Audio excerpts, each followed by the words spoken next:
Generation of the technological society we have been acted upon by forces of such power that few, if any, of us can understand.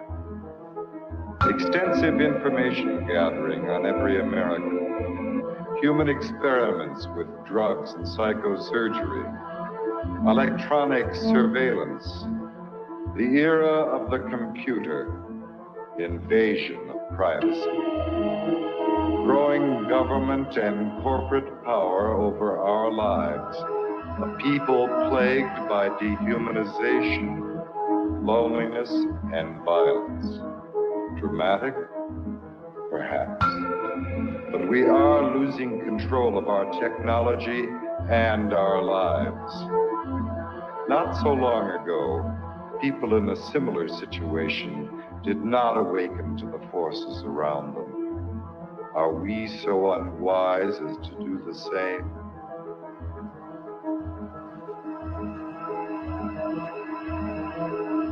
Behavior control. And then you change it up every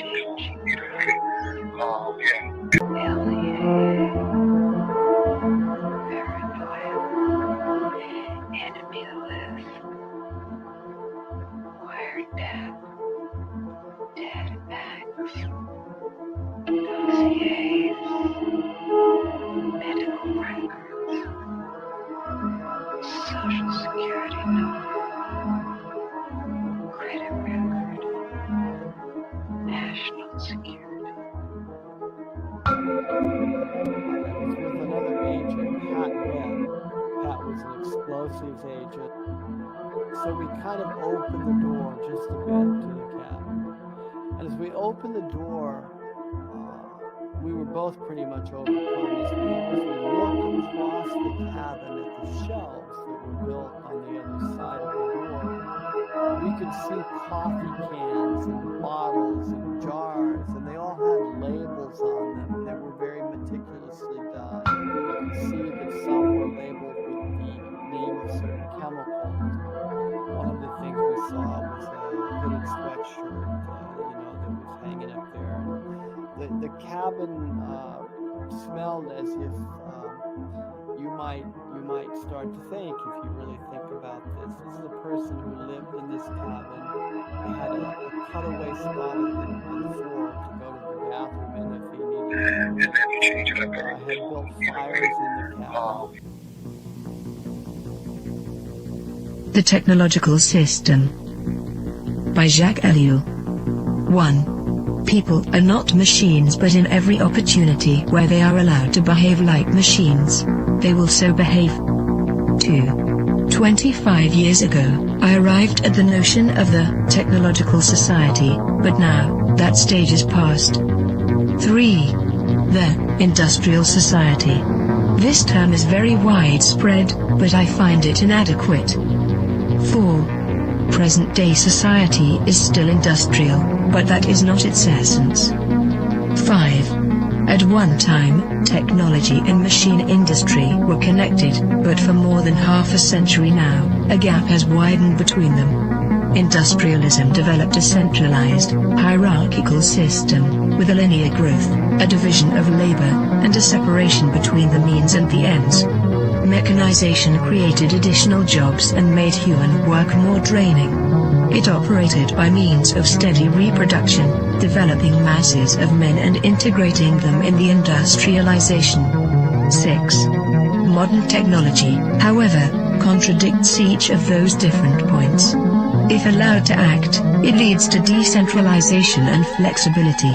It does away with the hierarchy and the division of labor. It particularly has to bridge the gap between implementation and management. It presupposes a polyvalent and nonlinear growth. It reintegrates the ends into the means. It cuts down on labor and thus on the costs of labor. The value factor is no longer human work but scientific invention and technological innovation.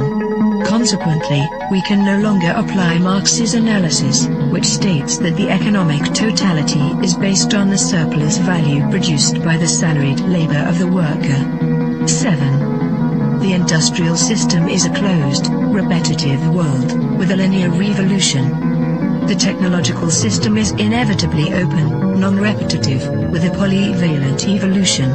It can proceed only by the universal development of mankind, and that development is absolutely necessary for the development of the technological system.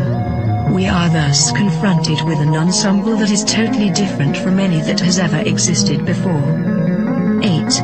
Technology, conceived in terms of its automation, its chemical transformation of the world, its economy of energy, its cybernation, its data processing, its biological intervention, and its indefinite output of nuclear energy, has little to do with the old industrial mechanization. 9. Technology is power, made up of instruments of power, hence producing phenomena and structures of power, that is of domination. 10. Turing, in contrast to Bell, hesitates about a qualifying term. Thus, he speaks of a programmed society. In this case, I am far more in agreement. For he thereby joins the overall outlook of those people for whom the new thing about our society is the organization. He sharply distinguishes between the primary, capitalist, era of industrialization and our era. He qualifies this new society in terms of 3 features. 1. The emergence of new social classes, technicians, bureaucrats, efficiency experts. 2. The new trend of business, which is now based on organization and no longer on the relationship between economic power and productive labor. 3. Spare time activities.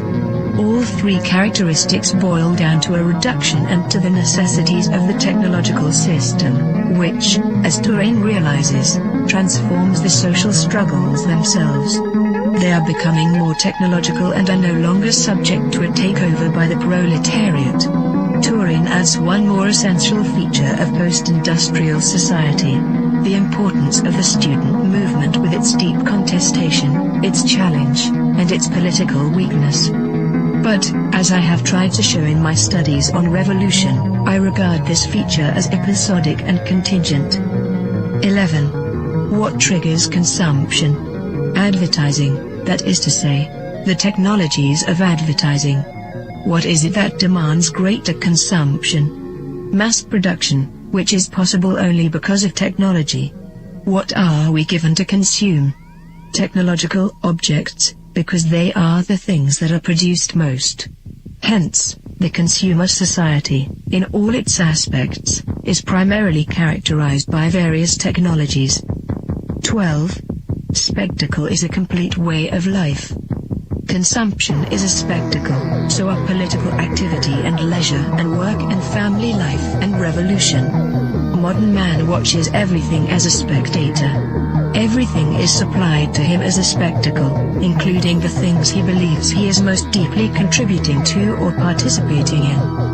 13. Technological activity is, by nature, spectacular, excluding all internal reality. Technological activity is what waters down all serious things, since no action can be performed any longer unless by way of technologies. 14. Z. Brzezinski, Between Two Ages, America's Role in the Technotronic Era, 1970, also figured he could add something absolutely new by coining the term, Technotronic. He lists a number of differences between industrial and technotronic society. In industrial society, the machine plays the essential role. The dominant social problems are unemployment and employment. Teaching is done through human relations. The ruling class is plutocratic. The university is an ivory tower isolated from reality. Reading favors a conceptual thinking proper to ideologies. Political conflicts are intrinsic. The masses are organized into trade unions. Economic power is personalized. Wealth is the object of activity. 15. Technotronic is a portmanteau word combining technical and electronic. Come now. Isn't electronics technological? Does the word add anything to the early definitions of technology? Once again, technology equals the machine plus industry. Fine, then there is something new according to the famous definition. In a machine, there are material parts that move. electronics operates with no moving material parts. Granted. But if the computer is not a machine in the normal sense, then in what way is it not the product of a certain number of technologies? In what way is it not integrated in a technological system? There is no reason to distinguish between technology and electronics. 16. Man can no longer be a subject. 4. The system implies that, at least in regard to itself, man must always be treated as an object. Today, this phenomenon is far more important than the renowned Marxist interpretation of commodity. 17. Nothing can have an intrinsic sense, it is given meaning only by technological application. Nothing can lay claim to action, it is acted upon by technological process. Nothing can regard itself as autonomous, it is the technological system that is autonomous, as we shall demonstrate. 18. No technician claims to be ruling society. There is no need to regard technicians as technocrats or to believe that a class of that type actually exists. 19. Colin Clark's classification is replaced by a different one. At the bottom, the unqualified functionals, then the functional operators, and at the top, the rulers, researchers, conceivers, with perhaps a fourth sector for the activities of operational research. In other words, the social distribution is, already, less and less in terms of activities applied to the economy, and more in keeping with the technological capacity. 20.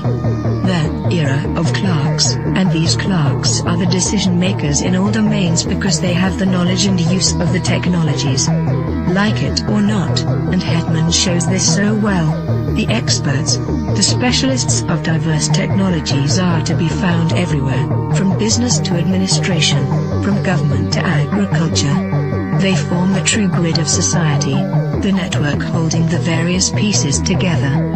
It is the technological coherence that now makes up the social coherence. But this is not a technocracy in the true sense of the word. 21. The discovery of the technological system normally seems like an attack against technology, a criticism of technicity per se. Any shedding of light on the technological structure is always received by technologists and intellectuals as an indictment of that structure, even if absolutely no value judgment has been expressed. 22. Baudrillard. When watching TV, we are incapable of knowing that this miracle is a long social process of production, which leads to our consumption of images.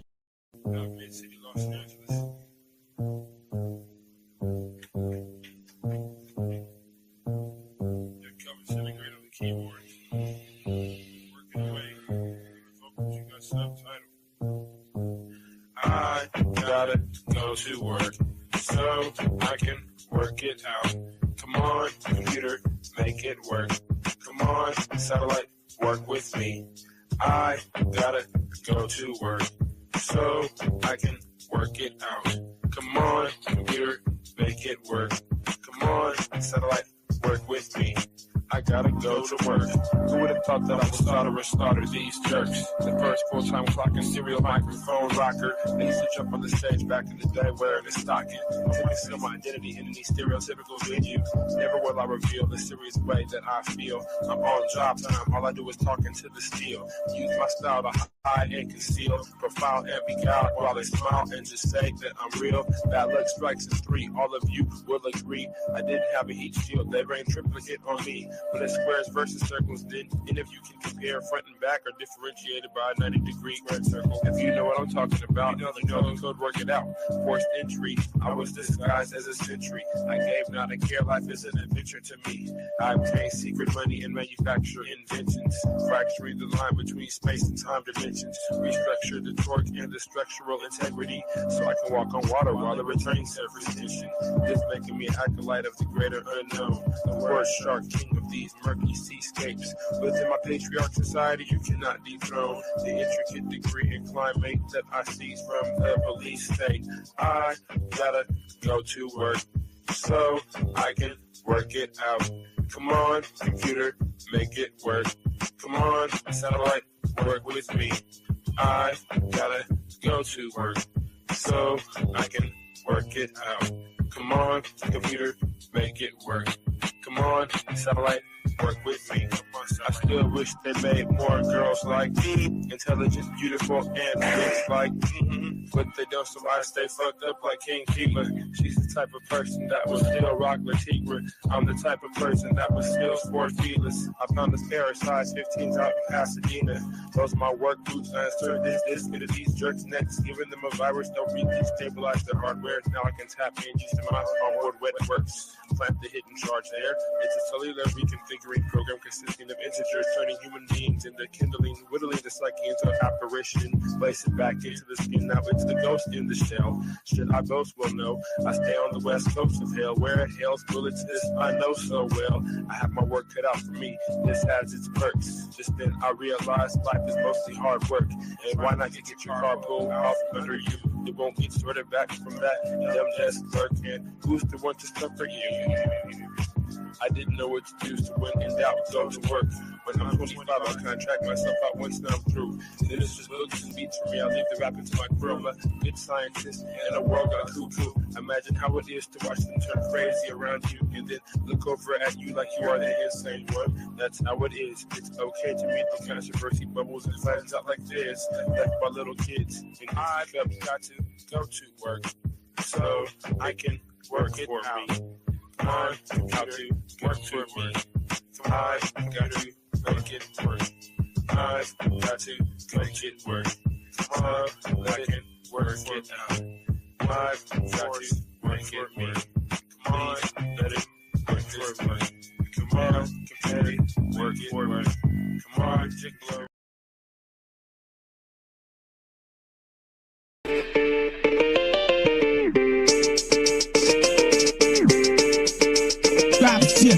Hegemonic sentences through cavalcades of reminiscence. The dark soul mentions crevices of insight, appendages of tripwire reverence. The gun hill legend brandish your weapons for Armageddon. Headless corrections for willing participants before the line finishes. I got shadow grimace, the obscene green with human chaos for the pilot smoke screen. Combined with the best wishes, master attacks, detected full advanced craft methods that were highly adapted to the presence, sharpening psyche, which often might be construed as badly used or beautiful looks just like to mirror the schism unseen hidden. The newest eyes cast shadows into the bluest skies until the Tory Alleluia brought to the kings before me as the sacred justice plotted to misinform the whole chorus within construction. Nano's filaments, hidden secret touch, mystified by the comfortable and united by inner struggle. Hidden a bundle of scar-ridden enigmas. Now the claw is risen. Man is up with cheeky. With insights such disease praying to the east, not to the man-made structures, but to the rising of the sun. A comparison of those diligent millipedes legs rushing around in any direction. Misperception and prism seem to bad design. And the restoration from the unlikely incisions to the makeshift minions of bad decisions. I'm pressing danger to the head skill, kicking fixes. To level hidden cages you can't unstage this cause I'm live and in the basement with bones hidden all chrome hidden with thrones. Like a program metal skull covered in the hard routinely cycled by a metronome. Bones are collected to make me feel like the connection is real. Now only steel can sharpen steel. They hit the revolution.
Nazi, a group of people who want to rule the world. Hitler's second book was The World Order, the New World Order. The Council on Foreign Relations crowd are trying to establish today what Hitler established yesterday.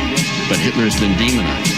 85% of the people want a national ID card. They want what Hitler delivered.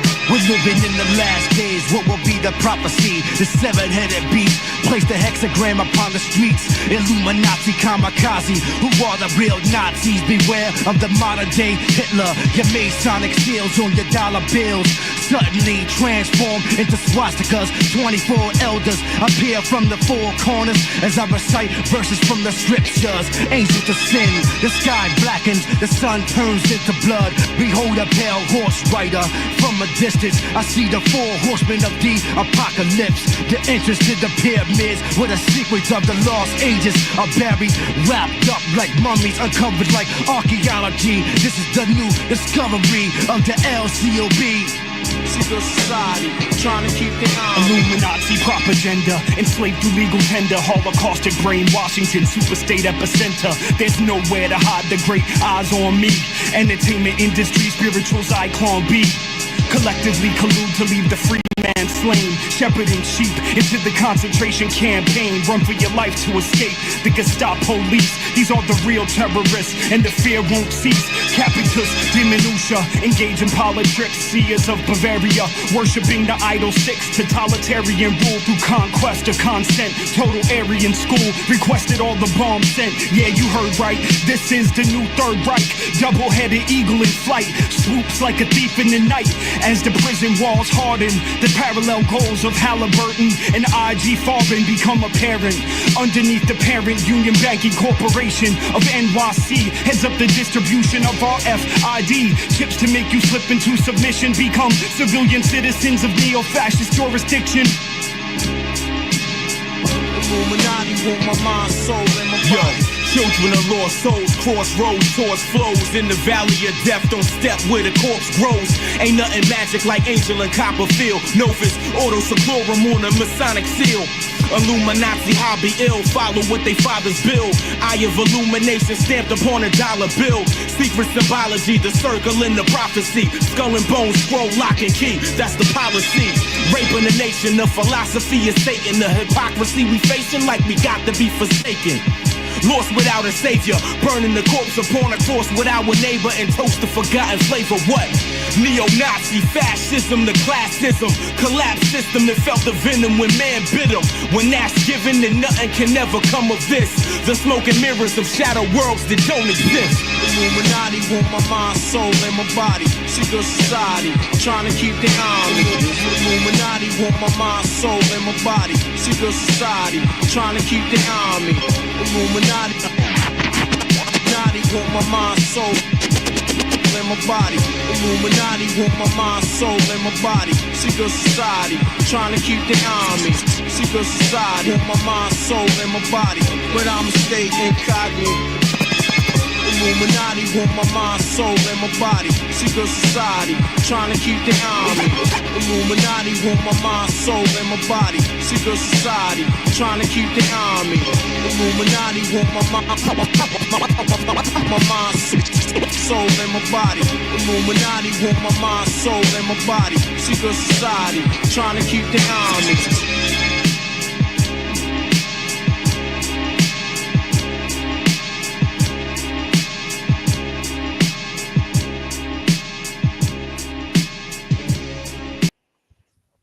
Yeah, welcome to The Machine Lies, where we talk about the lies of the machine on the machine that lies.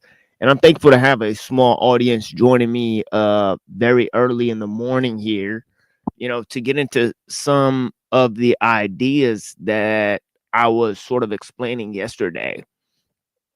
Okay, now we're going to look at mainly the expansion of ideas about technological monism from ellul, right? And we got another few things coming at you, right, in terms of explanations of ellul's theories.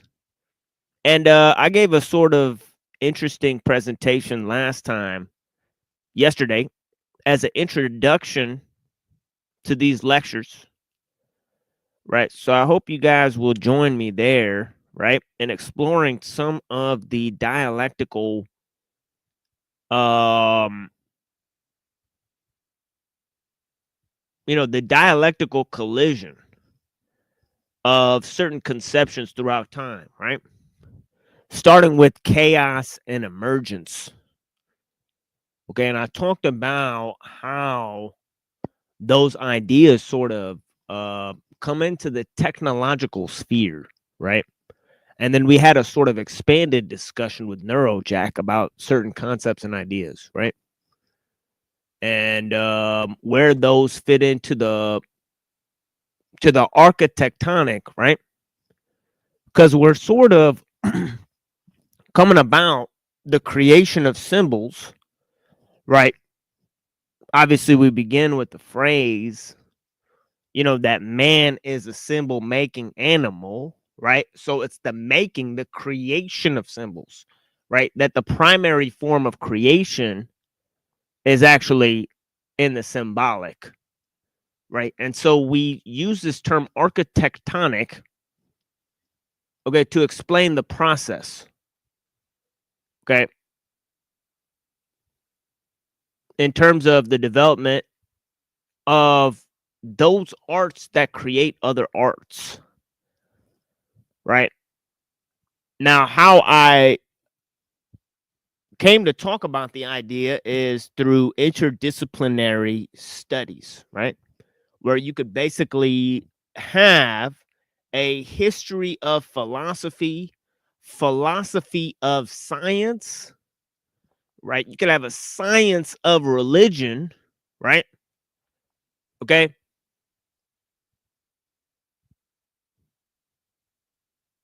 You could have a philosophy of religion. You could have a history of religion, right?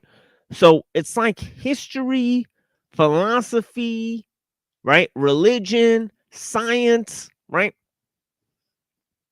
These things are basically architectonic, right? Meaning they're arts that create other arts, right? And in order to do so, they have to find mediation through the symbolic forms, right? So, it's been a sort of an idea, right, through the dialectical method, right, of pushing forward these two concepts of chaos and emergence, right, or seeing the tension between these ideas of chaos and emergence, right. There seems to become this idea, right, that progress and change is random and it starts off from smaller and ends up to bigger, right? So these are two philosophical ideas and concepts, right? That are part and parcel of the development of the view of technological progress, and they're part and parcel of the view of what it takes to accelerate technological progress, right? Okay. Everyone's just in their room, in their space, and your space is going to be this little fucking tiny little fucking square on a screen. That's going to be your space in the hyper capitalist fucking AI world. That's going to be your life. And as much as I want to be anti-capitalist, the only way to be truly anti-capitalist is to be hyper-capitalist. Is to give them carte blanche and let it fucking die faster. Okay. So this idea of a sort of Sabbatean progression, sort of Kabbalistic inversion, this sort of bitch-made sort of Sabbatean, energy, right? That actually feeds into what it hates, right? In order to implode it from the inside out, right? That is a sort of evil kerfufflery, you know what I mean, that is imagined here. I mean, truly Sabbatean instinct, right? But what's left after capitalism is gone, right? Just the technosphere, right? So why do you want to accelerate the destruction of capitalism, right? It's so that only thing that will be left, right, that's propelling society is the technosphere then, right? Because as the accelerationists have surmised, there's a feedback loop between capitalism and technological progress, right? And as Ellul said in the beginning, there's an ontological scope, right, in which the idea of commodity in terms of market value has been replaced by the idea of human effort, right? Meaning that man has become the commodity in the mechanized world, right? Now, all embracing technique is the conscience of the mechanized world. Still, people are fighting against things like capitalism and liberalism, even though they're long met their demise. I mean, you know, so it's just fascinating the political scope we're living in. I gave several ideas and concepts as to the progression of certain ideas like accelerationism and discordianism based on these ideas of chaos and emergence, right? And so I talked about the progression of certain ideas and concepts. I think a new left and a new right is developing. Well, you know, this all has to do with the symbolic mainframe, the architectonic realm, right? And I'm going to say hello to some of the people in the chat. And since we don't have that many people here, I think I'll get going and start talking about Ellul. I'll quickly tie in these introductory themes into the text, you know, where we're about on page 112. I'm going to start there and outline some key concepts, and I'm going to move back to page 114, where we stopped our reading last time, and I'm going to progress from there, and I hope to make it to about 6 pages or so, you know, before I conclude the reading of Ellul segment of this show and outline some major ideas, because that brings us to a section called technical universalism. We're now on a section called technical monism. So monism, okay, which is the internal development of the technosphere, right, is then paired off with the universalism, right, which is the application of technique in all areas of human life, right? So both of these ideas sort of pair together, right? And we're going to sort of look at these ideas, and they go very well with these concepts that I was developing yesterday, right? Like voyeurism, escapism, right? And a certain other sort of ideas that sort of change man's mental perception, right? And sort of cause him to have in the post-human realm a foggy somatic detachment to the external world, where, you know, he gets caught up in the object-oriented ontology, right? And then but also a post-geological feeling in which the escapist sort of attitude allows him to go to any place in the world and resume business just by opening up the laptop screen or the cell phone. I mean, so this sort of idea that you can move money around, right? That money is information, right? Digital money and international trade and international transportation and communication being the main factors that cause these things, right? So we're very happy to have Hanko Flamio out here with us. Blessings, Hank. Welcome to the Machine Lies panel. And let's see who else is here. Let's see who else is joining us. We you know, they sometimes holler in the chat if we call their name out. The panel verse. Blessings.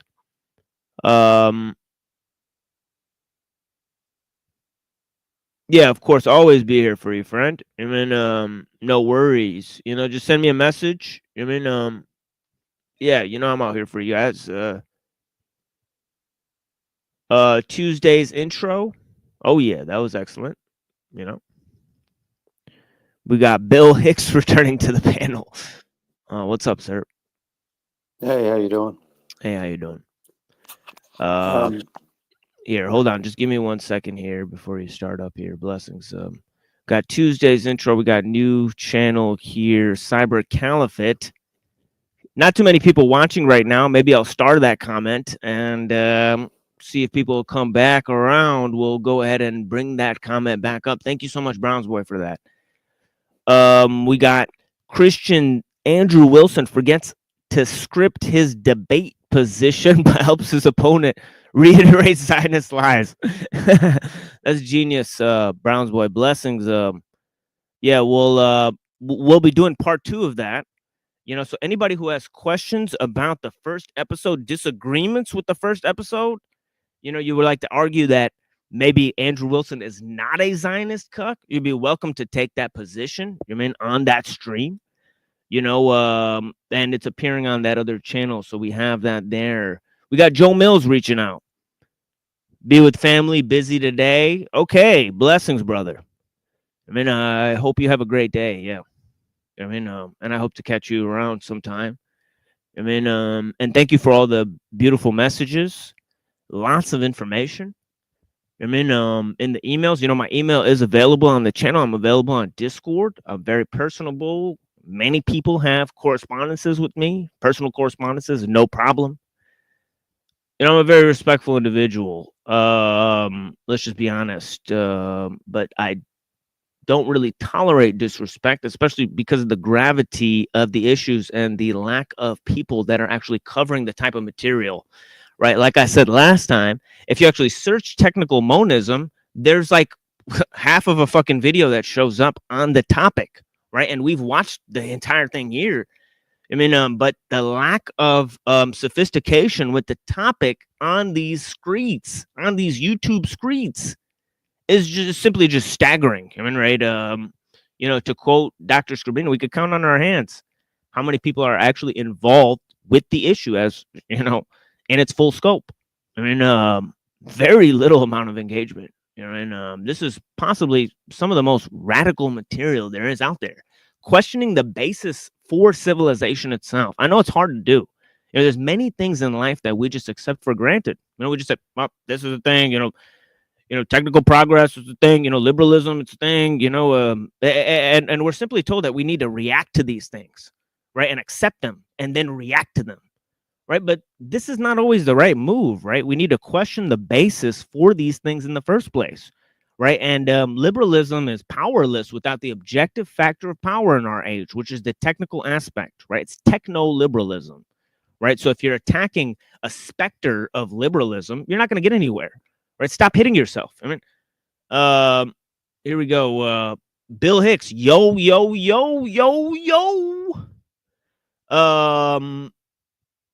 Okay, we got Bill Hicks, a rising star on the panelverse. You know what I mean? How does it feel to be an icon?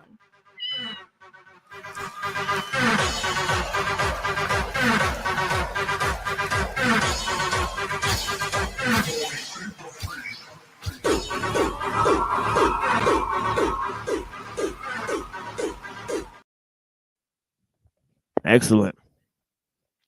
And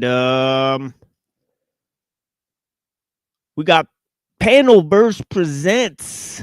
I already shouted him out. Blessings, brother. 5-speed blessings.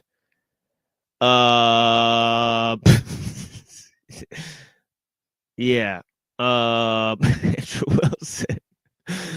Oh man. LARP tube, exactly. So we're gonna move on to ellul. You know, I'm gonna talk about international trade and, you know, simply just get into the little bit, and then I'm gonna move into the text. But I'm gonna first welcome my friends Hanko Flamio and Bill Hicks. Blessings, friends. I hope you guys are having a great day today. I mean, I hope you guys are having a swell day. Blessings to you guys. How you guys doing today? I'm doing okay. I just pushed and opened that up for breakfast tacos. I pretty much did a Kabbalistic inversion on the Kabbalistic inversion of New Atheism.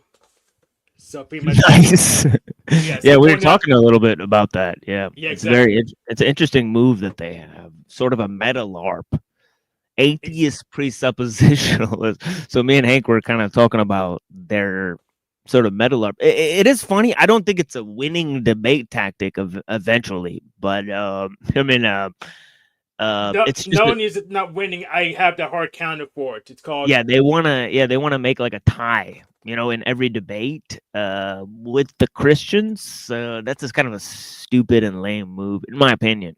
But hopefully they progress from there. But yeah, what do you got on your plate, Hank? Yeah, I'm pushing them off the seat.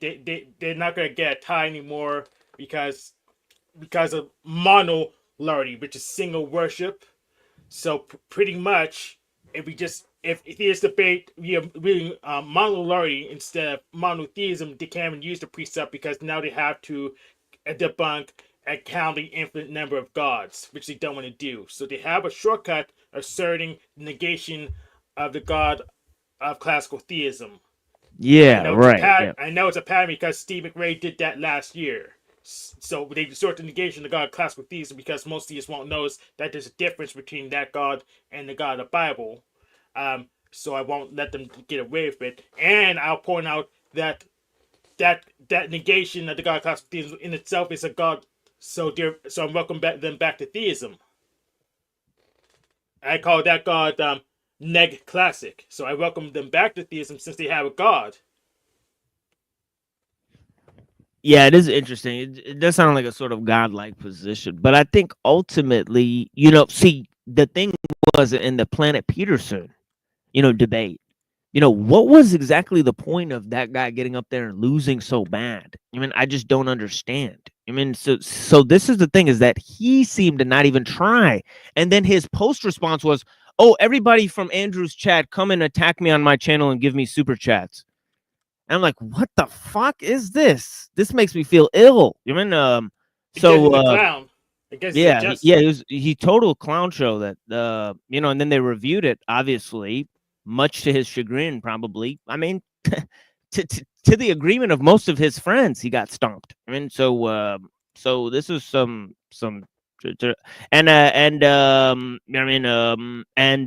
I'm no supporter, obviously, of the whole position, even the nominal positions, right, of the Russian Orthodox Church. Obviously we've had many discussions about that, of the there's many problems with that whole aspect of things, but then you go on to more different aspects of things, like the sort of support for Trump, Elon Musk, all that type of stuff, and the nutbag shillery, that is just all too common, to score public points. And I don't think it's appropriate to paint yourself as a radical and, take the shill position. I think that's very sort of nefarious trick. But yeah. 5-Speed, welcome to you, sir. Welcome to you, Bill Hicks. Thank you. Yeah, please speak up now because I'm about to launch into a reading of Jacques Ellul. Blessings, guys. Yeah, no, I just figured I'd come up and hang out and maybe learn something. I like popping on this panel, and I'd be happy to talk some more, but I don't. It's late here. I'm about to go to sleep. The only reason I jumped on the panel, though, is one of your mods here is slandering me. He's calling me a child abuser, and I don't think that's on. Like, he has no actual backing of his claim. He just keeps saying this schizo shit, and it's not on. Like, I'd like him to bring some receipts, some facts about how I hurt his family, apparently. It's fucking bullshit, and I reckon he should get his wrench taken away. Not only that, I think he should get banned because he just keeps spreading slander everywhere that he joins. I'm talking about the panel verse, obviously, or just another crackpot Canadian. Well, I don't know. Well, Anyway, I don't know either. That's why I'm not hit your account. But I'm about to eventually get you guys in the room. We'll hash this out. I don't want to talk to him. He's insane. That's my bridge to the. Yeah, that's my bridge to the Wilson supporters right now. I know it's a little rocky relationship between them and him, and I actually don't know what's going on. I actually don't know the full story. I did get a message detailing his community post But I gotta tell you, he's been posting some material, and he has his opinion. I mean, I don't think that you're a child abuser, but have you attacked his family or something like that? I don't know. Is that something that happened? Oh, maybe you got cut off. I don't know. I mean, but I don't know, something Did I get cut about off? Oh no. personal. Oh Yeah, look. yeah, yeah. You got cut Uh, off for if you were talking. Yeah, but all I'm saying is I have not once mentioned his family. He's pulling shit out of his ass, and it's not on. That's all I came on panel to say because yeah, it doesn't sound like I think it doesn't sound like something that you would do. And by all intents and purposes, I know you like the music on the show, and you like some of the back and forth with some of the guests here. So I appreciate we you have a bit watching. of a I mean, friendly banter sometimes, and yeah, sometimes it it's can not get a a big bit deal, and heated. even the criticism, yeah, it's fine. I mean, so what I mean. So But the that sort mods of in the chat. slander that can get fucked. And like, if he's going to keep spreading that bullshit around, look, honestly, I like chilling here sometimes, even though we disagree. And I'd say that's sort of why I like chilling here, because I like the back and forth that we have. But Yeah, bless. if he's going to keep that shit up, then I don't feel I'm welcome here, and I don't really want to engage in it. But that's all I really came on panel to say. Unfortunately, it's really late here, so I can't hang much longer. I'd like to hash a few things out with yourself as well. We can have a discussion. Yeah, But for sure. not Yeah, I'll be this back time on. around. Yeah, I'll be back live soon, maybe to Thursday night or Friday night. Look out for it, guys. With that Made by Machine Bob Part 2. So we'll be going All live with that, right. doing the Part 2 of that. So yeah, I Made mean, by Machine Bob. Nice. yeah, exactly. Yeah. Anyway, enjoy your panel. Enjoy the stream. Have a good one, and I'll talk to you next time. Yeah, blessings. Yeah, yeah. Have a blessed day. Yeah, thank you. God bless. Yeah. And so we're talking about International Financial Organization and the different ideas. Okay, so these dual ideas, particularly, right, of international trade and also and I know Hank had something he wanted to show us too. Sorry to yeah, if you want to show, yeah, if you want to pretty much I already talked about what I was going to show. It's just I guess I should show at least pitch get Yeah. into the film. Yeah, go ahead, Show it's the no open worries. letter a little bit just begin the film. But I pretty much talked about it. Yeah. So Yeah, because we're about to move into ellul, so let's do that. So we just show just a couple frames of it so people can read it later, and I put the link out there. Okay, dope. Yeah, so here's open letter to breakfast tacos out here. Should I go ahead and read it since we already have it open, or should we? Yeah, that's fine. Yeah, that's fine. Yeah, go ahead. Okay, here's the open letter to breakfast tacos as a reflection on the conversation we had 2025-0313.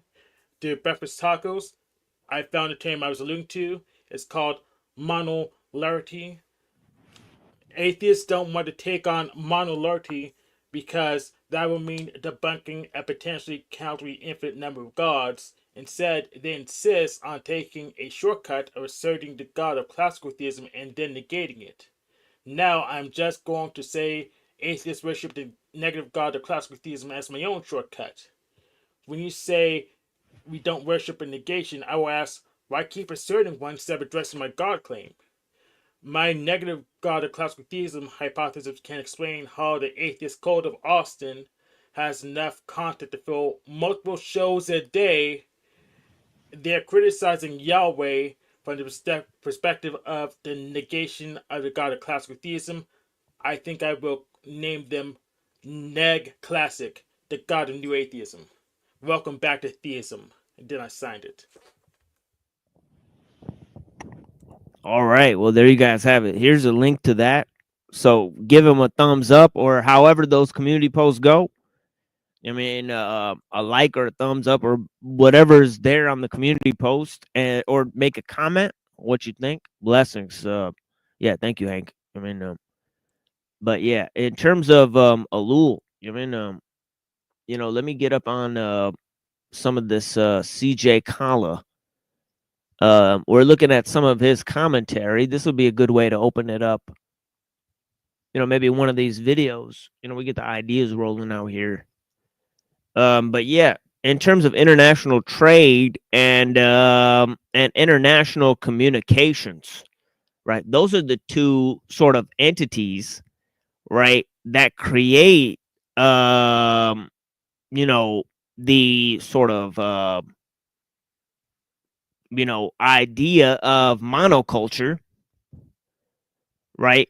And historically, it really has a lot to do with the development of the city, right? Now, you know, the city is a mega machine in terms of, the city is, it redefines human organization, right? And this is, of course, in Babylon and Egypt, right? You have simple tools, at least, according to historians. Now, we can argue how old civilization is, how old humanity is. Obviously nobody has clear ideas about these things, right?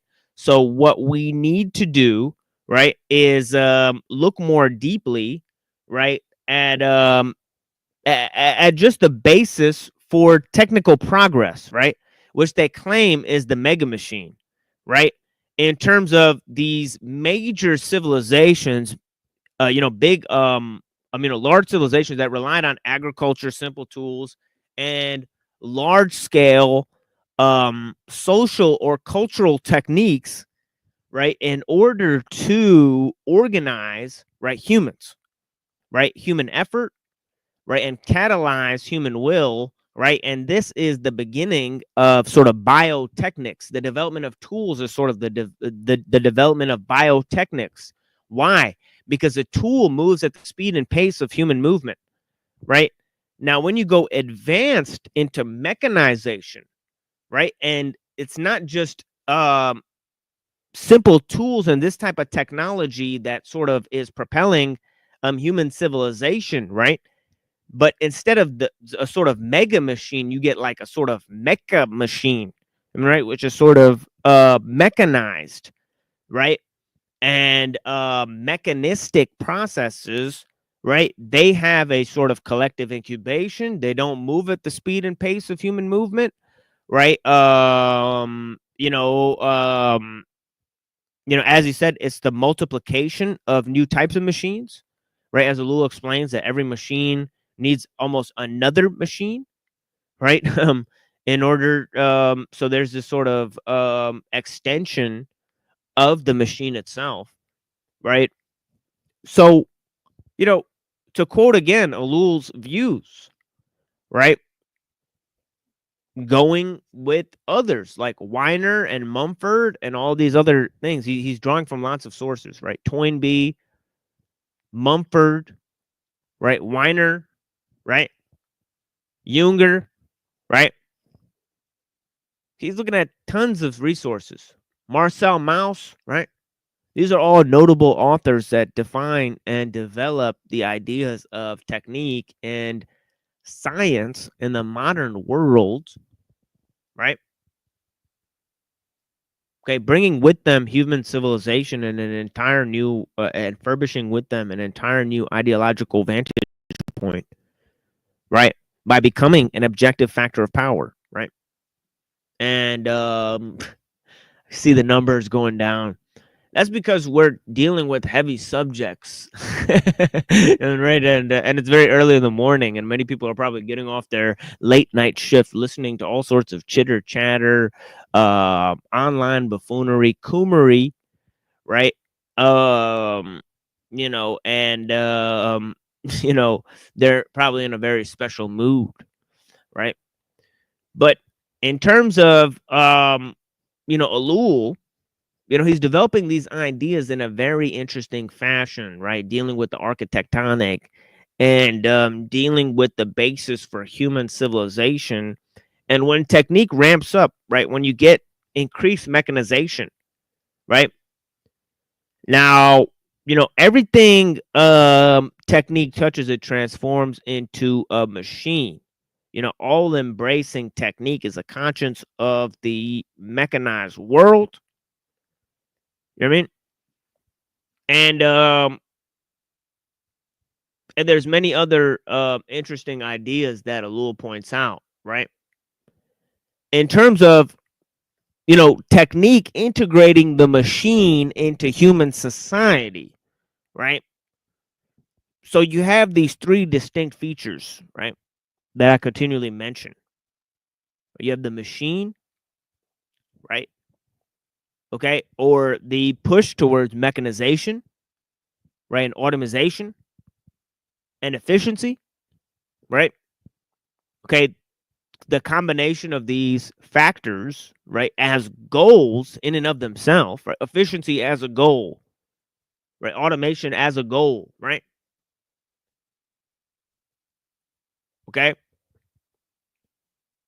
All of these ideals,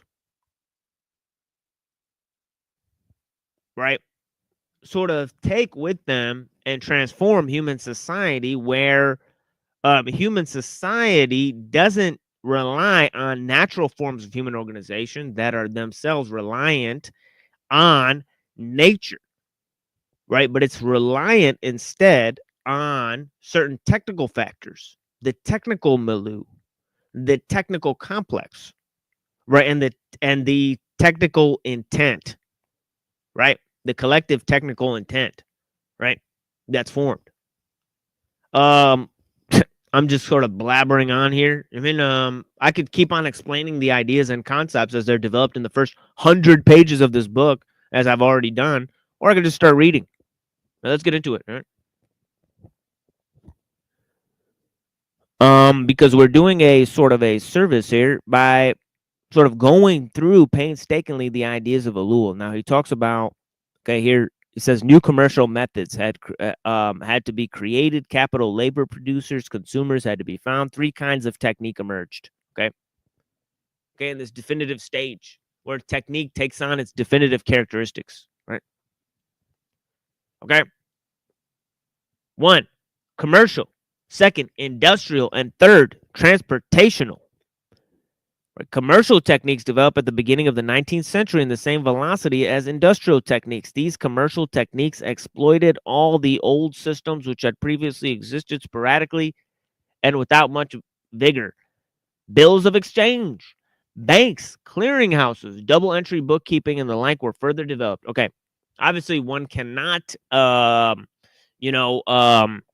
discount the international banking institutions, okay, and how they create the capital, right, that's necessary, right, for enterprise on a global scale, right? They created the basis for colonialism, right, which created the basis for, these great port cities to develop, right, like New York and California, right, and essentially, right, commerce and trade, right, refurbished through the technical aspect, right, flooding and swamping the new world.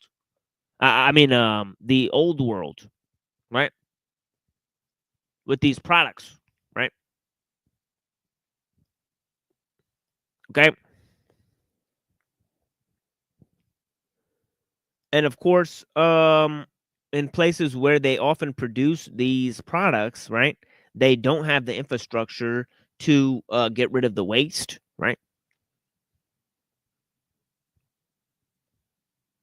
Okay.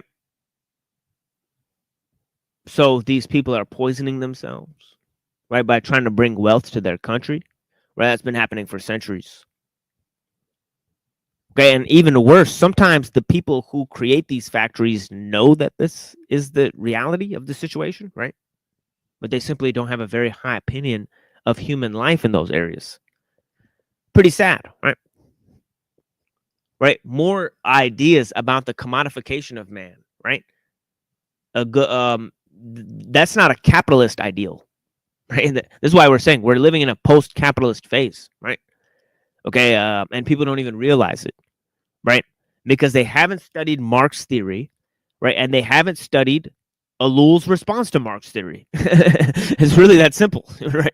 They're not they don't have critical understanding, and even if they don't go to ellul, they could just go to the postmodernists, okay, and get some of the same critiques. We looked at Guattari and Deleuze talking about the distinction between a tool and a machine in the very same fashion that ellul does. Okay, so let's not kid ourselves and think that ellul is the only person that's came up with these critiques. Okay, they're very valid and very normal critiques that he's using many different scholars and authors in order to accomplish. Right. But yeah, he talks about international financial organization with its systems of great firms, insurance, credit, the corporations, limited liabilities. Okay, the corporation was indispensable in view to the magnitude of the commercial traffic generated by sheer concentration. Okay, and lastly, transport. Right? Okay. Okay. Now, this idea of transport is huge, right? Okay, people said that the car would literally get rid of the nuclear family, right? Because the car was a moving bed, right? And then they said that the airplane would get rid of the divisions of national lines, right? Okay, because people could just fly over the borders, right? So, this idea of sort of boundary dissolution with technical expansion, right? And a sort of forced globalism, right? Again, through international trade and international communication, the creation of a monoculture, right? These factors that I've touched on many times here, okay, I've explained many times here, right? Okay, he says, at the period this technical torrent was emerging from industrial enterprise, a crowd of human beings began to gather about the machine. A great number of individuals were necessary to service it. Equally great numbers required to collect about it to consume its products. The first great change consisted in forcing the consumer to come to the machine. Inasmuch as adequate means of transportation were to come 50 years too late. With this development came the hitherto unknown phenomenon of the big city. Okay, the big city. Okay. Represented a new special kind of environment for special treatment. The technique of city planning made its appearance. Okay, go look up the work of Robert Moses. Okay, and the power broker, right? There was one Jewish dude who literally built New York City, okay, named Robert Moses. Right? You guys could look him up, look up how he built the infrastructure. It was the first of its kind, right? Okay, incredible way this is before the banks gave the city over to Trump. I don't know if you guys know that, right? To reclaim some of the properties, right? When they bailed out Trump, right? This was another project that they had done, right? When he made Trump Tower. Okay. So there's a lot of interesting ideas, right? That we've looked at, right? We've definitely looked at that in the past, right? Way before the election season, we were covering some of that, right? But yeah, represented by a new kind of environment calling for special treatment, the technique of city planning made its appearance. At first, urban planning was only clumsy kind of adaptation, which was little concerned, for example. Okay, big city life, for the most part, intolerable. Techniques of amusement were developed, right? Like movie theaters, right? Just bred in circuses to get people to tolerate the new form of power, right? Obviously.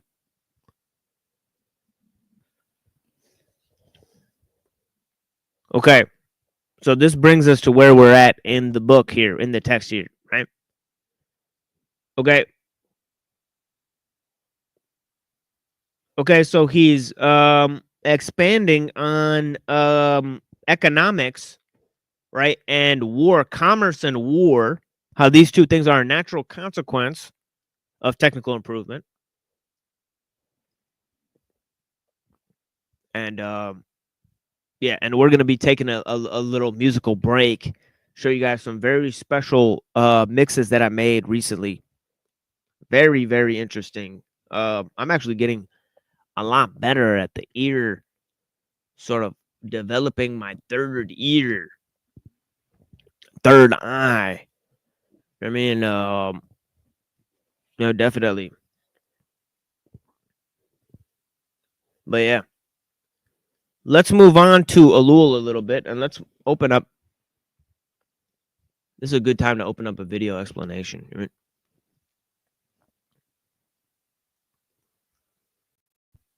Okay.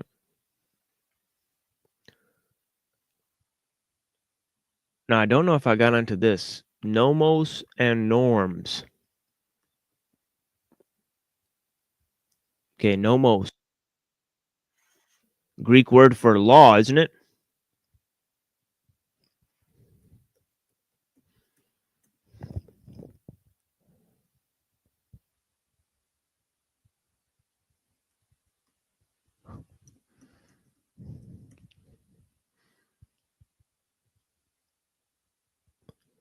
Nomos in Greek, meaning spirit of the law. I'll show you guys this.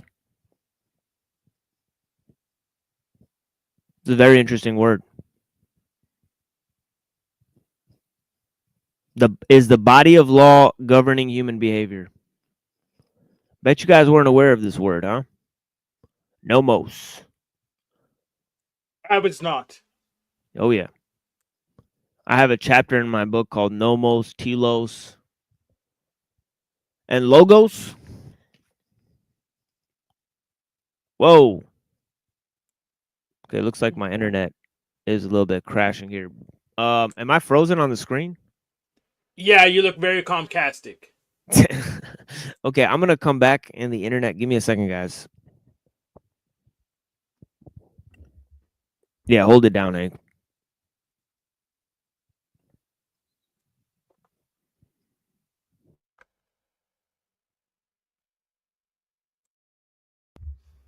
So, Hank, how are you this beautiful day? I already answered that question.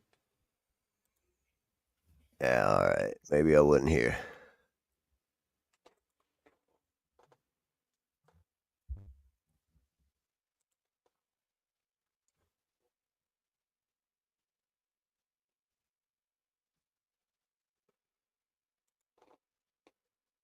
Yeah, there we go. And my frozen self is still here. Blessings. I mean, yeah, let's go to this page here. I was trying to share the screen, and oh wait, I think I did share the screen actually. Yeah, that was a problem. That was originally the problem. Yeah,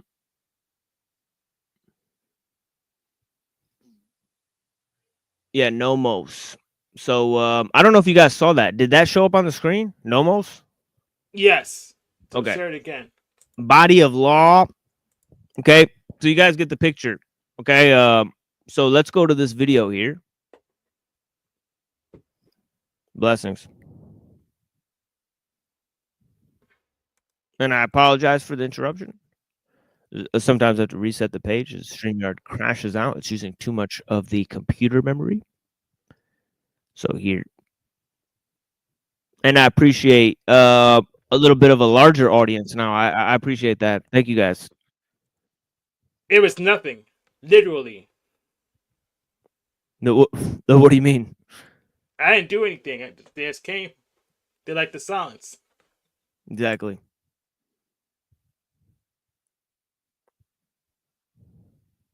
To technicians, statistical data, derived mostly from machines, is an essential operation of society, often sold to corporations for marketing purposes, turning information into action through econometrics, which establishes relationships between two phenomena using statistical, quantitative data in order to forecast or predict future phenomena. Stochastics does something similar and represents an element of prediction. Thus, the economist can establish laws of probability for public opinion, even if it deviates from the law, since the deviant path the public takes can also be predicted. The system works all the better with semi-conscious citizens who lend themselves towards statistical systemization. The accountant does the same, using economic techniques and models to produce profits by correlating cause and effect so as to forecast into the future. Public opinion polls and technicians that analyze that data do the same and convert public opinion into statistical data, converting human opinion into numerical expression. Anything that is not reduced or captured by numerical analysis is negligible, almost Landian and nomos-like. Economists with this data can influence reality and thus exercise their influence, selling their data to Okay, let me go to this here because this is hopefully my StreamYards doesn't shut down again. I mean, yeah, there's technical countermeasures for that, like blocking your ads, eating those cookies. There's countermeasures so they can't get as much data. In fact, if we just destroyed copyright, there'd be less incentive for getting our data to sell as garbage. yeah. Now check this out. See, it says accelerationism is a range of revolutionary and reactionary ideas in the left-wing and right-wing ideologies that call for drastic intensification of capitalist growth. See what I was talking about? So, you know, in the words of Toilet Bowl Birth, right, the only way to be truly anti-capitalist is to be hyper-capitalist, right? So this is the type of idea that I was pointing to earlier, right? That it says technological change, right? Other process of social change to destabilize existing systems. Right now, look at this. It says the dramatic change of capitalism and structures as well as the conditions for a technological singularity. Okay, so the idea of technological singularity is very much in tune with it. Now we have these guys that I was mentioning, right? The postmodernists, right? Baudrillard, right? All these other guys, Deleuze, Guattari, right? Now, right, we go to Land here, and again, Land is focusing on this right here. He says capitalism, its ability to exponentially grow, self-approve, right? Describing capitalism as a positive feedback circuit within which commercialization and industrialization mutually excite each other in the runaway process, right? Blah blah blah. Greater exponential growth and self-improvement via creative destruction. Okay. So, so that's the kind of its relationship to capitalism is sort of what I wanted to outline there, right? But yeah, let's go to and the ideas of the technological singularity, right? So it's deeply linked into both of these concepts. So when he says Landian, that's kind of what he's meaning there, right? corporations. Yeah, you got Land up there on the top middle where it says it's called the thirst for annihilation. Yeah, that's a picture of Nick Land right there, right? And of course you have a picture of ellul on the bottom right corner there, right? And he has a quote from him there, right? Corporate economy and planned economy come to a singular close together, right? To a degree that both systems, A, take firm hold on the economy, B, manage it on the basis of exact mathematical methods, C, integrate it into Promethean society, which excludes all chance, D, centralize it in the frameworks of a nation state. The corporate economy today has no chance of success except as a state system. E, cause it to assume an aspect of formal democracy to the total exclusion of real democracy. F, exploit all the possible techniques for controlling man. The kinship of these two systems is obvious in spite of differences in material structure, he says, right? Okay, and which two systems he's talking about? The corporate economy and the planned economy, right? And the, reality of corporate socialism is obvious, right? Okay, to anybody with two gray cells rattling around up there, which guide their actions in an attempt to pull in a profit. Statisticians thus act as counselors for capitalistic companies. For example, the reason in our contemporary society why the SJW or the woke agenda is being incorporated into so many movies or television series today, or other forms of consumable media, isn't because corporations actually care about the ideological woke agenda. It's simply because of the certain trends noted with it, and they think they can pull in a profit by catering to such a wide-based public opinion. This, however, functions on a microeconomic level dealing with individuals, since statistical data is still restricted in some sense. To get on a macroeconomic level and unrestrict this data, the state would have to get involved. If the state is to fund statistical research, however, it of course would expect something in return. Thus, it is both large corporations and the state that ask the economists to help them influence reality, leading to even more efficient techniques being developed, which will allow both groups to follow and even predict economic phenomena, turning information into action. In such a system, a set of norms are developed to track and monitor progression in case intervention becomes necessary, and are thus extended throughout the economy. Thus, policies and standards are set legislatively as a technique of intervention, thus leading to a planned global economy, all of course done for the sake of efficiency. Planning such as this is a second aspect of the economic technique of intervention. Economic planning of the state is a variety of techniques, where there is a choice of objectives to direct the economy and the means to do so, fixated on efficiency and social need. Thus, it seeks to find the most efficient means and organize them to produce the best result or maximum yield, casting aside individualist human misfits who do not conform to their designated place in the plan. Now, social need is not individual need. It is essentially the average man, where all men are collectivized into one homogeneous whole, integrated into technical society, which, through mass production, gives the mass of consumers what they need. Now, this is also the great trick of Marx, right? Because at one end, he tells you you're an individual, and then in another move, he tells you you're part of the mass herd, right? So he's got this sort of individualistic conscience that's mixed in with collectivism, right? So the paradoxical aspect of the theory is simply that, right? Is that, it wants to maximize freedom, but it, sort of puts everybody on their lowest common denominator, and is a sort of equalizer. And the thing that equalizes is technique. Technique is a great equalizer. You know what I mean? So yeah. This will not necessarily make people happy, but it will not leave them hopeless either.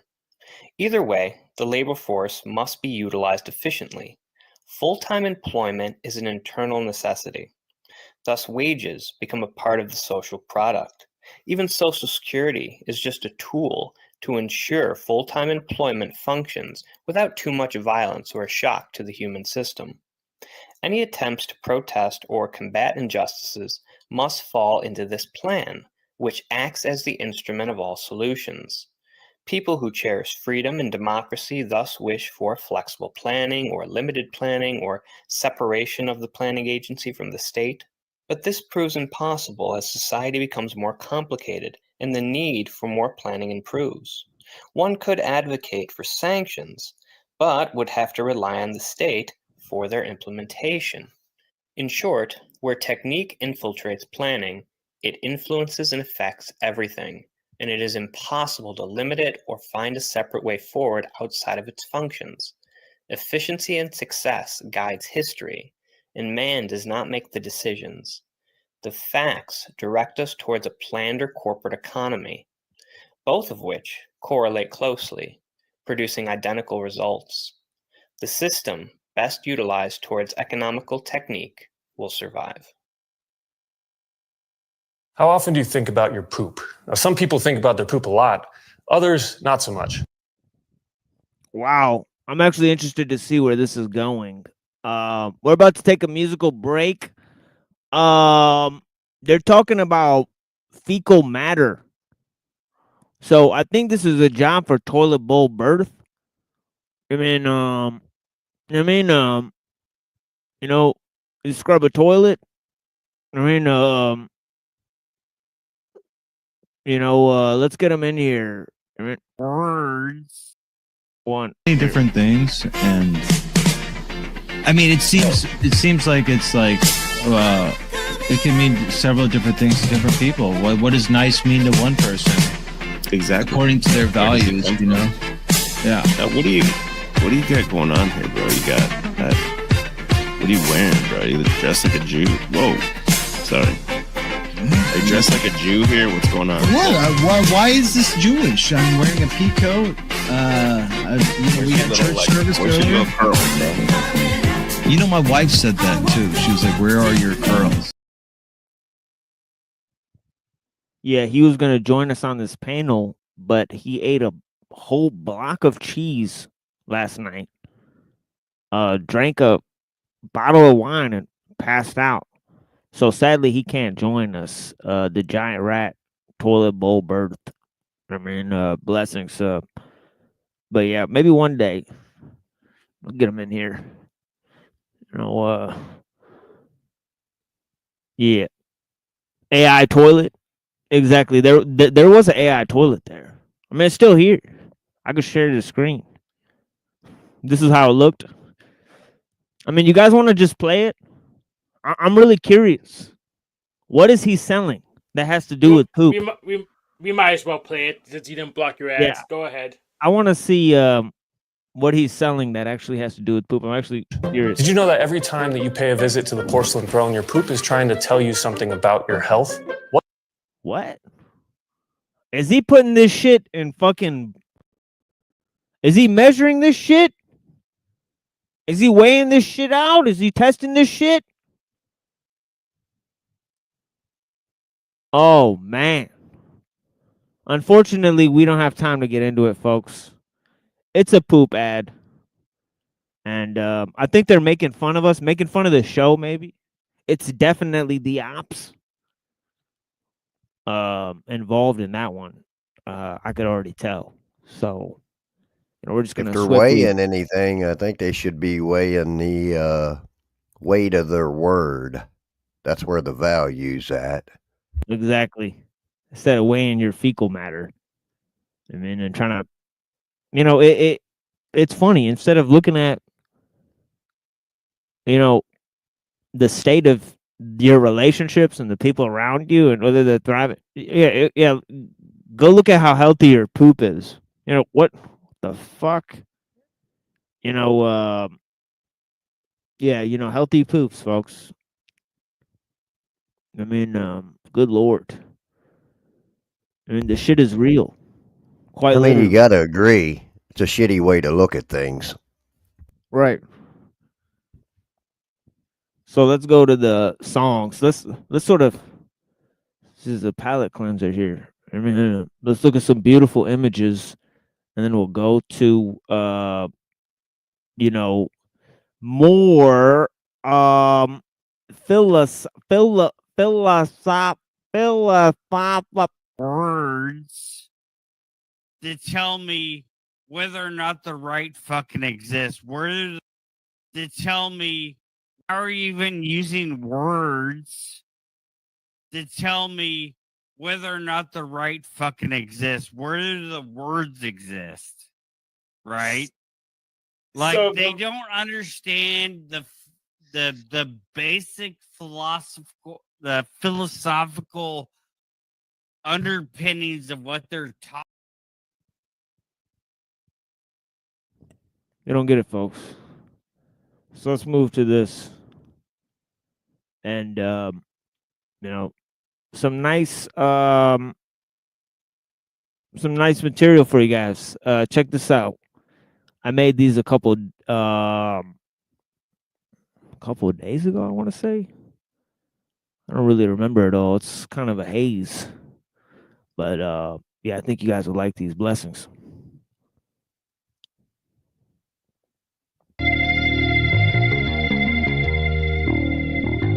Keep saliva on the mic and keep the disease moving. Hip-hop is not revolution. Paraplegic b-boy, you breathe noise. Never give screams voice, but keep poised with hard looks. You learned in a comic book. Hip-hop is violent fantasy. Any man could be a master among slaves. Collect a wage or wage war. When the spark gets took, that's what the fuck you are paid for, pimp. Yo, beat the language, you do the same shit. Revolution, you a liar every time you say bitch. You let the leash slip in secret. Cold lips call you coward forever, ever. Stay sleep, rot together on top of each other or in separate beds. I bury heads up to the necks, take their eyes open, let them watch the bombs drop into the ocean till they bare like deserts. The so-called world with rockets, peasants call them sand niggas and cave dwellers, but now the richest among us. We can't sell our skin to bring crops up from the toxic dust. We live in shelters if we live at all. Bleach skulls mock us. I man the radio dials, scan the air for dead men. It's quiet like New York hip-hop after 9/11. It's quiet like Eminem after Bush won re-election. Quiet like empty venues. You wanna battle me for this water? My mind's blank like the scorched earth. Pray for the scorpion to come and all first. When nothing's left but the trace, the graven images of nuclear physicists. We shaking fingertips in this dimness. In this winter, the spaces between letters open, I drop into oblivion. Writing I'm trapped in between the lines. I escape. Subtle misdirection, your eyes on the savior. Lesser than, greater than, sleight of hand, heart failure. Heart failure. Heart failure. Heart failure. Heart. It's all subtle misdirection, your eyes on the savior. Lesser than, greater than, sleight of hand, heart failure. Heart failure. Heart failure. Heart failure. Send for the medics. I bet it's a battle for health. The pellets of medicine never spin messages right. Turn that message back on yourself. Stacking your shelf with rappers that are selfish, shackled and helpless. Saddle the alchemist. Smack the fabric out his felt tip. My pen flips. It bursts like an infected appendix to evidence of that I just said it to stun. Rough edits on the death sentence that I sent to the sun. Kicking a menace while he's down now. This is how the West was won. Celebrating all the raping and the pillaging of the villages. They're still in a military occupancy prison, listening to the Minutemen of hip-hop. They don't want to acknowledge the follies of following cowardly policies. American dreams turn lucid, remembering the scenes of a shooting on a peace movement. Synesthesia, I can see through your music, and I'll never accept you. Deceptive records are clever. Who could be that stupid? Take a pop song over underground artists who start strong. They fizzle out because their heart's gone. Y'all talk wrong. Your language is a string of hateful, lazy, cliche-ridden gateways to racism. Resist arrest, then you embrace the system. Tell me with a straight face of bitches' places in the kitchen. Call me a faggot, slap five with the grand wizard. Then act surprised cause I can't get with it. I see your power in words, can't be all about flow. If it is, I hope it's something your listeners outgrow. Like that, can't be all about flow.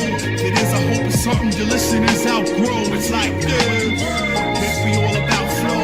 If it is, I hope it's something your listeners outgrow. It's like that, can't be all about flow.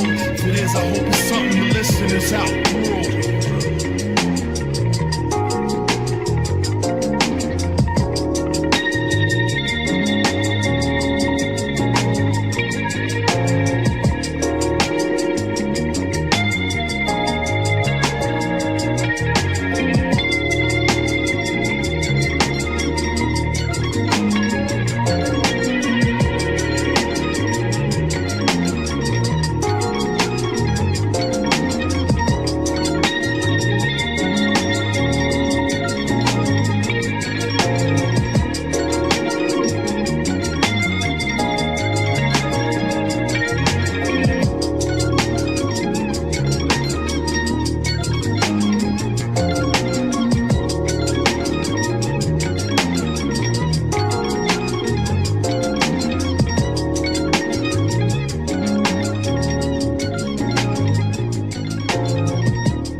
And here's another one I'm very proud of, actually. You know, I'm really proud of the Cool G rap ones, because Cool G rap, you know, some of those old songs, you know, just the lyrics are so powerful and potent, and the delivery is so potent that they deserve to be refurbished. I mean, this is the thing. And I mean, I think this was the beat to really that really gave me the feeling for it.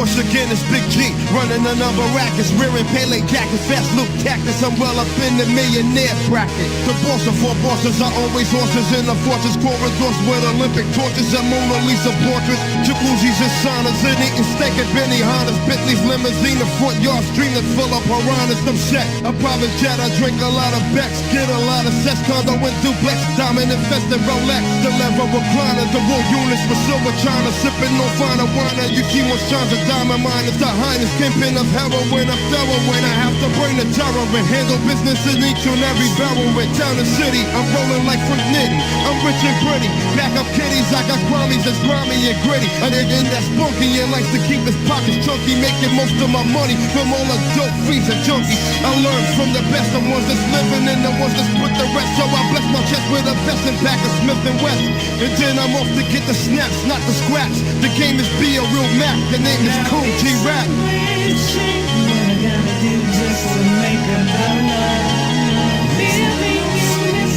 Sometimes it makes you wanna holler. It's a weird shape. What I gotta do just to make a dollar. Sometimes it makes you wanna holler.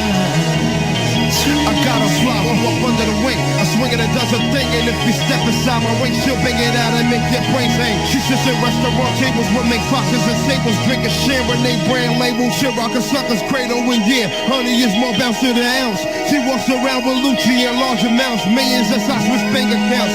Her name is Tammy, got a beach house in Miami, rides around with a small jammy and a silk and satin panties. A down home, a foxy brown, all standing up ground. When if the clown, yo, she turn into a bus around. Our flyers are heaven's angel, got sapphires and our bangles, diamond earrings, hanging dangle, getting money from all angles. She's pretty under the New York City bright lights.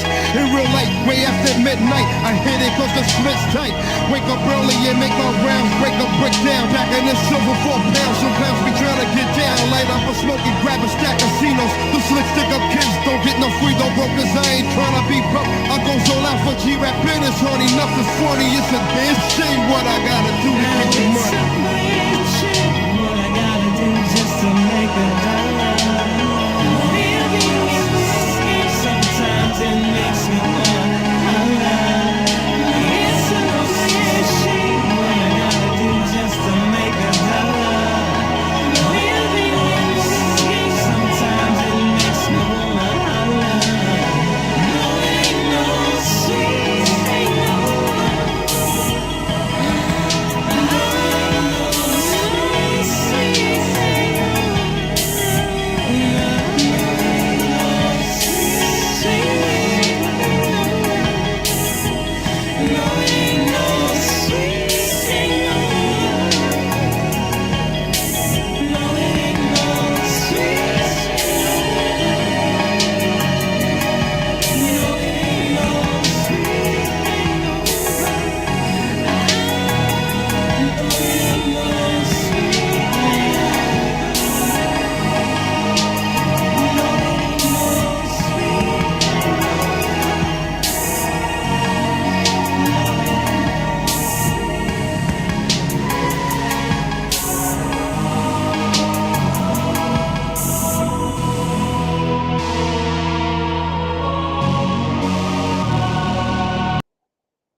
Yeah, blessings.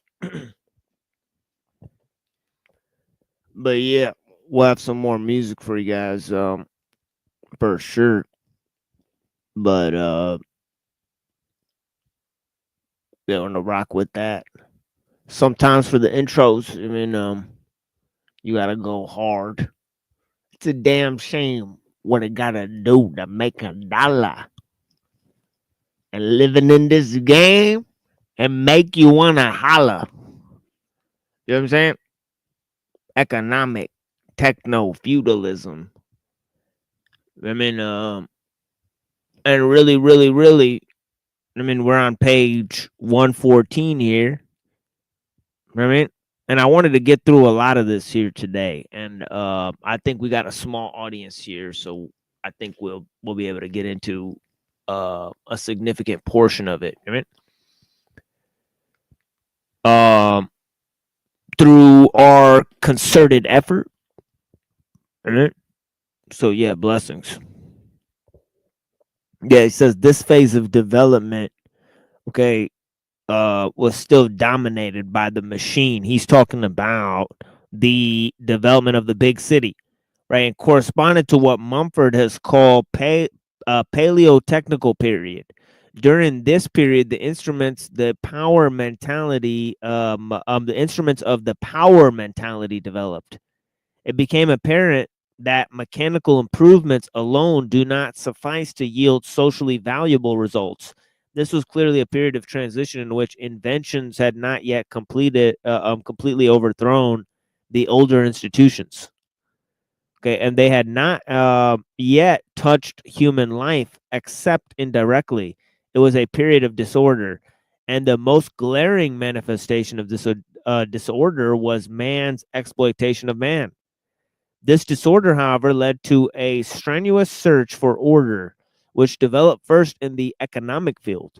For some time, it had been possible to achieve that the increasing flow of merchandise would be absorbed automatically, but the illusions of liberalism collapsed very quickly.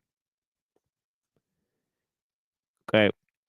The illusions of liberalism collapsed very quickly. Little by little, the liberal system broke down before the profusion of goods, which the machine blindly poured forth. It was inescapable that only technical methods of distribution would be able to cope with the problems created by technical methods of production. Okay. There was no way around it. A mechanism of distribution and consumption was necessary, as precise as the mechanism of production, which itself not yet sufficiently precise merely because it was mechanical.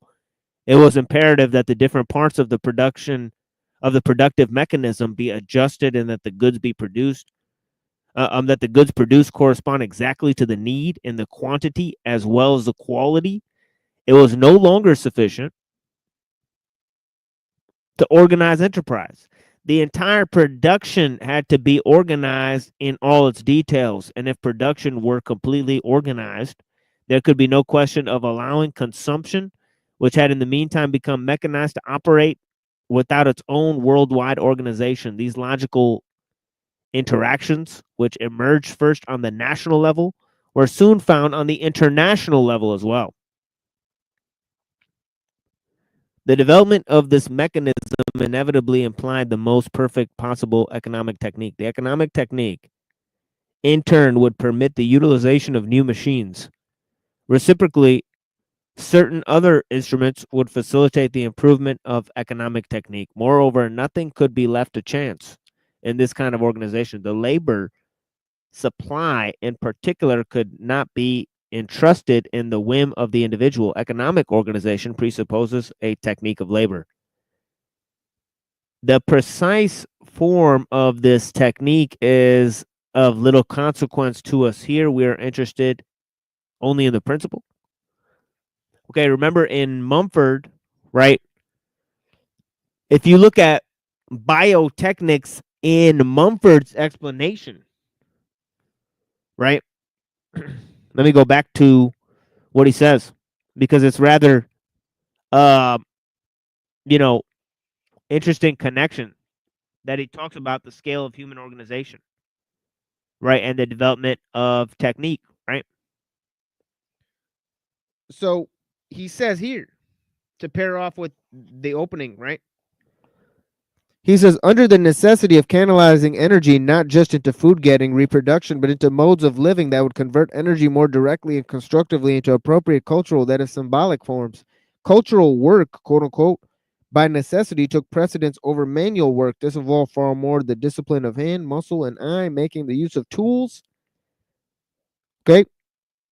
It was likewise demanded a control of all man's biological functions, including his bodily organs, his emotions, his sexual activities, his dreams, Even the hand was no mere work tool.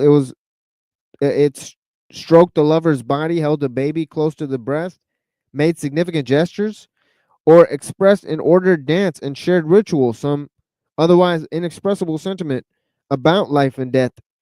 Okay. Now he said tool techniques is but a fragment of biotechnics. Okay. Now the sublimation of man,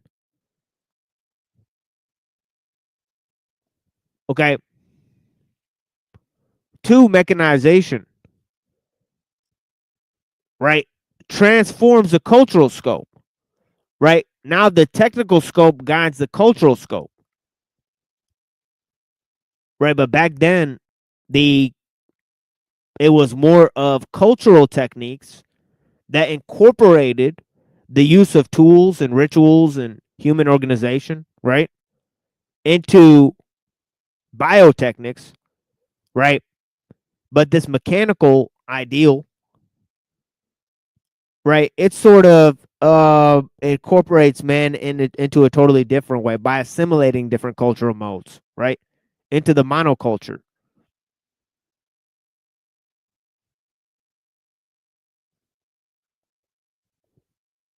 Okay, now to go on, Ellul says labor had to be systematized. It had to become scientific. Thus, of necessity, a new technique was added to the preceding ones.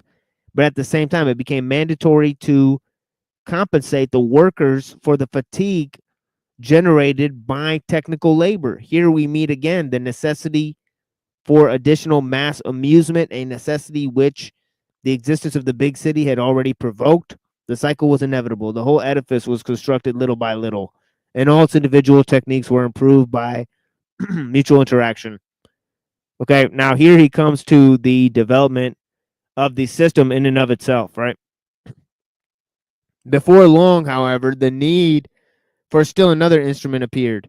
Who was to coordinate the multiplicity of techniques? Who was to build the mechanism necessary to the new economic technique? Who was to make binding the decisions necessary to service the machines? The individual is not by himself rational enough to accept what is necessary to the machines. He rebels too easily. He requires an agency to constrain him, and the state had to play this role. But the state now could not be incoherent, powerless, arbitrary state of tradition. Okay? It's not that past mode, right, of cultural traditions, right? It had to be an effective state equal to the functioning of economic regime and the control of everything, to the end that machines which had developed at random should become quote unquote coherent.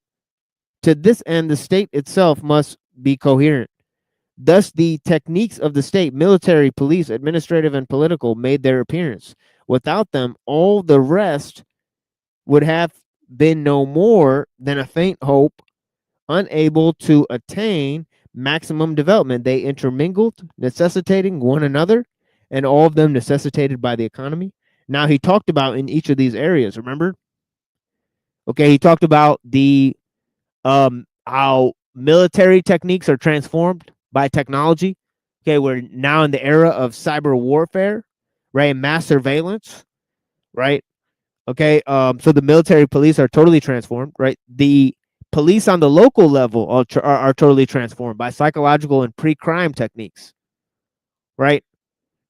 Pre-crime is applied on a mass scale, right? The techniques of the police are applied to the, the guilty and the innocent, right? And they're applied more rigorously against those who are already been factored into the system, right? Say you did, you know, right? Say you were in, somebody reported you, right, as being involved in a crime that you had no part in, right? But just by that report, your involvement in a crime in the past may cause you to be investigated in the future, right? Because of the pre-crime techniques, right? Okay, administrative techniques. Okay, it's clear that administrative techniques are totally transformed by technical organization. Okay, the growing size of the state and its administrative techniques, right? And finally, going off of that is the political techniques, right? That he mentioned, right? Okay, all of these are sort of how technology transforms human organization and human society, right? So that the individual and human traditions have less and less influence, okay?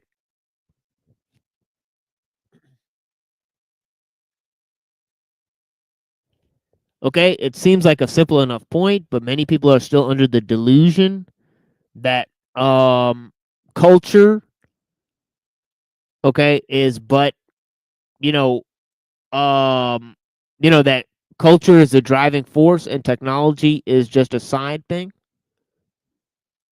right? That, that there's cultural institutions that guide human society. Okay, and technology is just a natural result of those cultural institutions. So many people are still under that delusion, right? So that's why we're pointing out these things, right? We're taking painstaking, okay, means to point out that that's not the case, right? Okay, even though to many of you it may seem counterintuitive, right? They're fighting the battle on the wrong level, right?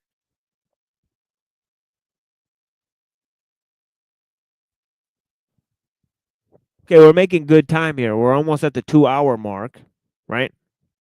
And I appreciate you guys for joining. There's not that many people viewing, but I appreciate the people who are here. Okay, I know we've changed the times up, and but yeah, I mean, this material will be serialized. We don't know what to tell you guys, right? You are what you eat. I mean, to quote Feuerbach, right? And yeah, and also Dr. E was saying something like that earlier about the poop commercial. Blessings, right? We got Nubs in here. Dr. E. We got Nubs. Yeah, blessings, guys. I appreciate you guys.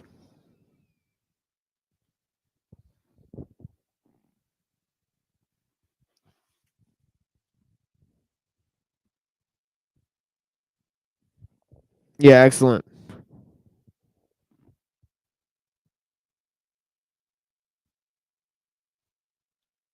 Okay.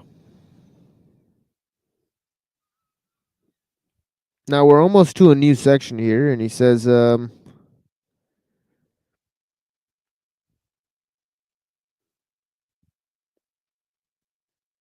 it soon became evident that such external action was sufficient. A great effort was required of the individual, and this effort he could not make unless he was genuinely convinced, not merely constrained. He must be made to yield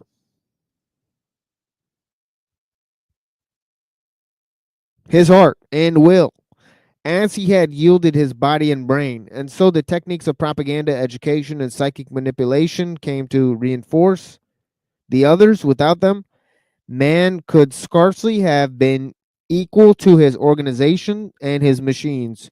Without them, technique could not have been completely certain of its operation. Okay. To the degree that material techniques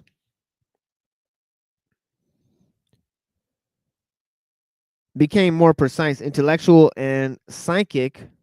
Okay, it's obvious by psychic he means psychological, right? These terms were interchangeable when they translated this, most likely. Okay.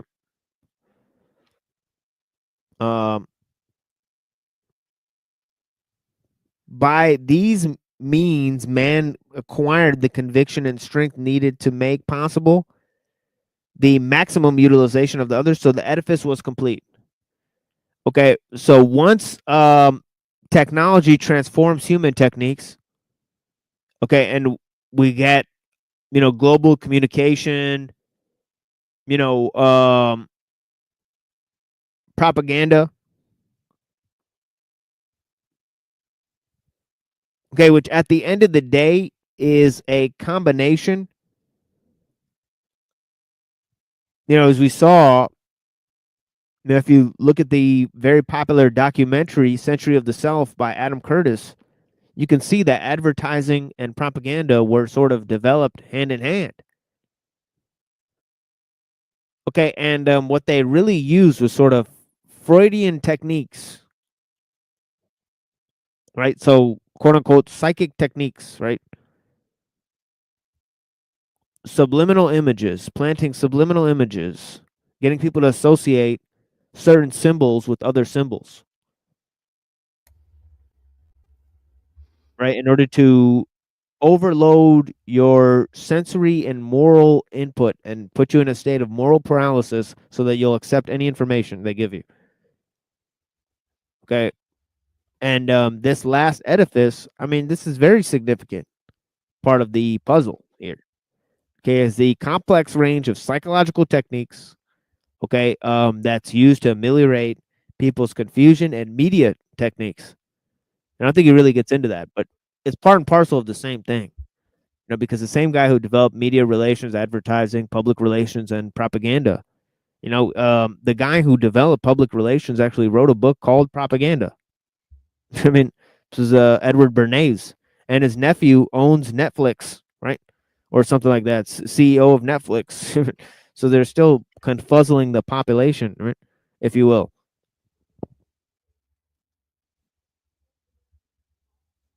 So you think? So do you think it's safe to say that thought itself is an element of design based upon the teachings of the house and how they can manipulate psychologically and program individuals? Yeah, and I think it goes down to the very basis of human behavior. I mean, because it goes down to the aspect where, you know, it seems like technology itself is a reification of thought. So we find this in the definition of technique itself, that it seems to be application of thought or knowledge. I mean, so yeah, I mean, it sort of hijacks thinking, you know. And to quote my friend from the other day's phone conversation, you know, he sort of said, you know, that the fallen ones are sort of taking the power of God and reanimating nature, and this power of reanimation, you know, is sort of hijacking, you know, has been hijacked. I mean, to put it in a very, you know, some may find it poetical, but I think it's rather poignant explanation of things. I mean, but yeah, here's another explanation from Shang Zhu. It says, I have heard from my teacher that those who possess machines must end up becoming mechanical in their affairs, and those who are mechanical in their affairs must end up becoming mechanical in their hearts and minds. If a mechanical heart is situated in one's chest, then one can't prepare oneself to receive pure simplicity. So there's another aspect of it. I mean, but yeah. Well, I guess the first thing would be golems, and pure simplicity is a spook. Simplicity is context dependent.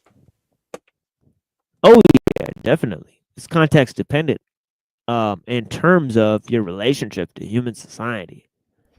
I mean, so you know, I think there's different because we're all trapped in an order of complexity, right? Well, So based on the would the craft be the placement, the carefully placement of words and the intent behind those words to either be inspiring or destructive and destroy credibility? True or false? Oh yeah, and this seems is and this simple is to me actually, yeah, with the this is right teachings. actually, Yeah, this is actually one of the things that, it surpasses human tradition, right? As Lul was saying before, so people don't have to rely on words. You see this all the time. Like somebody will just show you a video of something or look something up on Google to try to prove something to you. And it's almost comical when this happens, and it's like, oh, look, because obviously the machine will tell you anything you want to hear.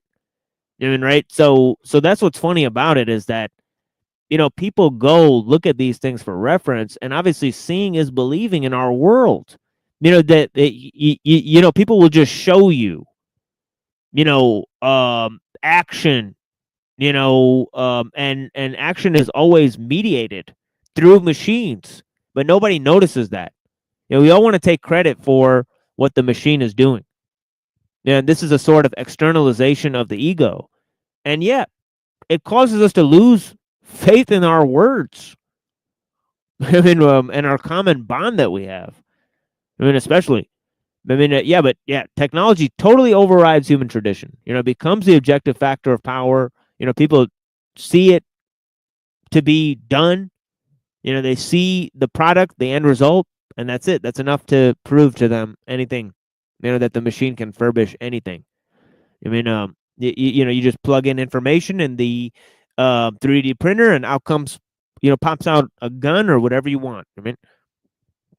Well, Goodell proved that was not even possible. There's stuff that's not provable.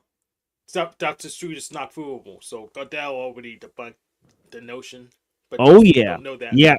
But here's the thing: is that idea that truth is superior to provability, it was actually used to create complex dynamic systems theory. So what's funny is that, a lot of that complex mathematics, and complex system dynamics, they're actually taken from these guys' theories that stretch mathematics to its unknown limits. People like Cantor, people like Gödel's, right? And people like David Hilbert.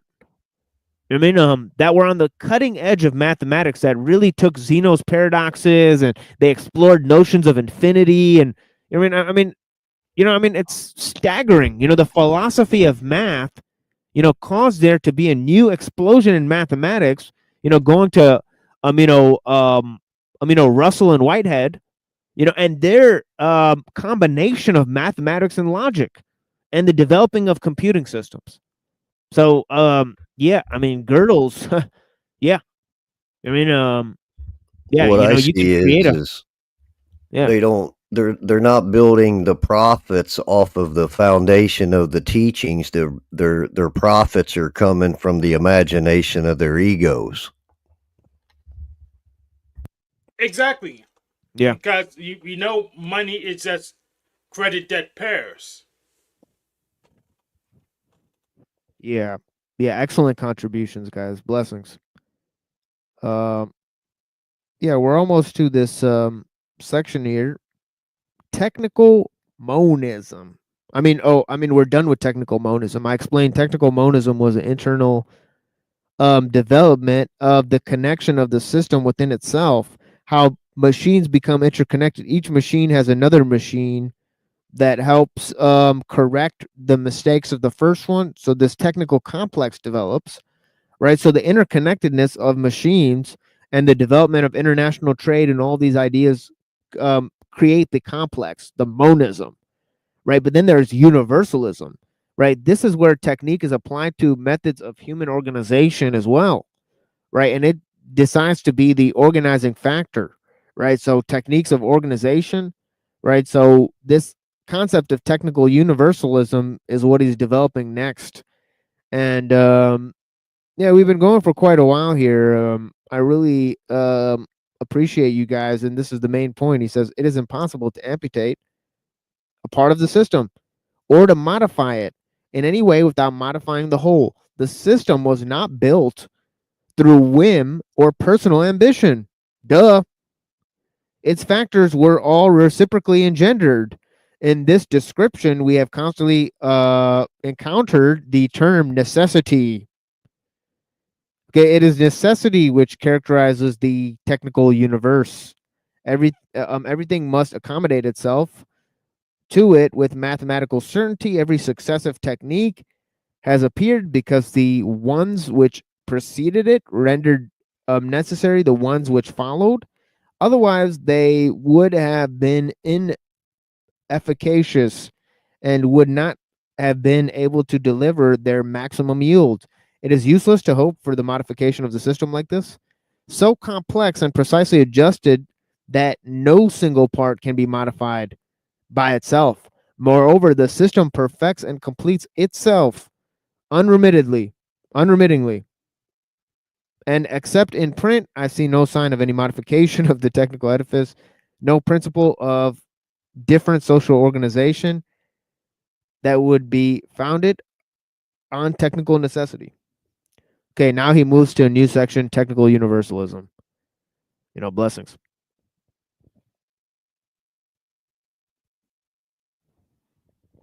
Yeah, peace to Creek Mary in the chat. I appreciate you guys.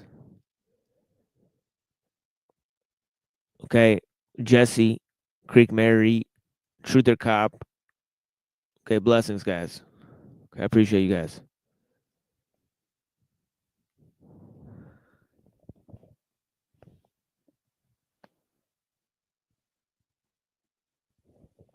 Technical universalism, which I was explaining.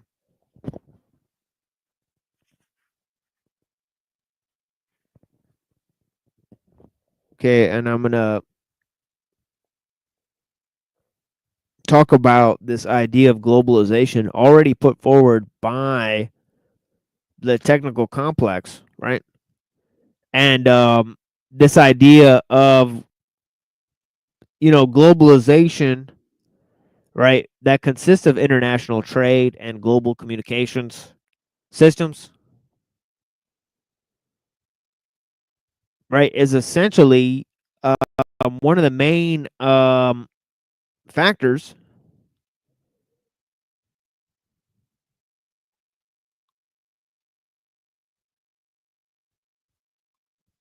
but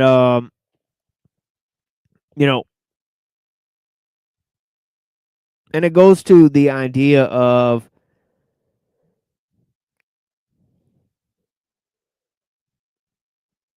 international corporations functioning as pseudo-governmental entities. So the previous stage that was put in place is very necessary for this stage to emerge. He says technical universalism, right? And we're now on page 116 of Ellul's Technological Society, right? For the people that are joining and have been listening so far, we've analyzed over 100 pages of this text, The Technological Society by Jacques Ellul, the John Wilkinson translation. And it's very, very important, right? Okay.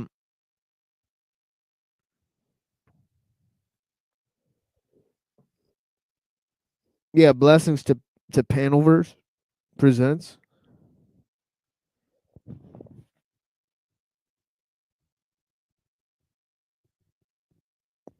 Maybe one day we'll have Panelverse presents on the the panel as well. Great blessings to the sir. I mean, prayers to you on this day. We're fasting here and breaking down some Jacques Ellul. And he says this characteristic of the technical phenomenon manifests itself under two aspects. The first, geographic, and the second, qualitative. Okay, from the geographic point of view, it's easy to see that technique is constantly gaining ground, country by country, and that its area of action is the whole world. In all countries, whatever their degree of quote-unquote civilization, there is a tendency to apply the same technical procedures. Even when the population of a given country is not completely assimilated technically, it is nevertheless able to use instruments which technique puts into its hands. The people of these countries have no need to be westernized. Technique to be used does not require a quote-unquote civilized man. Technique, whatever hand uses it, produces its effect more or less totally in its proportion to the individual. Okay, more or less total absorption in it. Okay. So obviously the idea of cultural programming is taking a new guise under the technical edifice, right?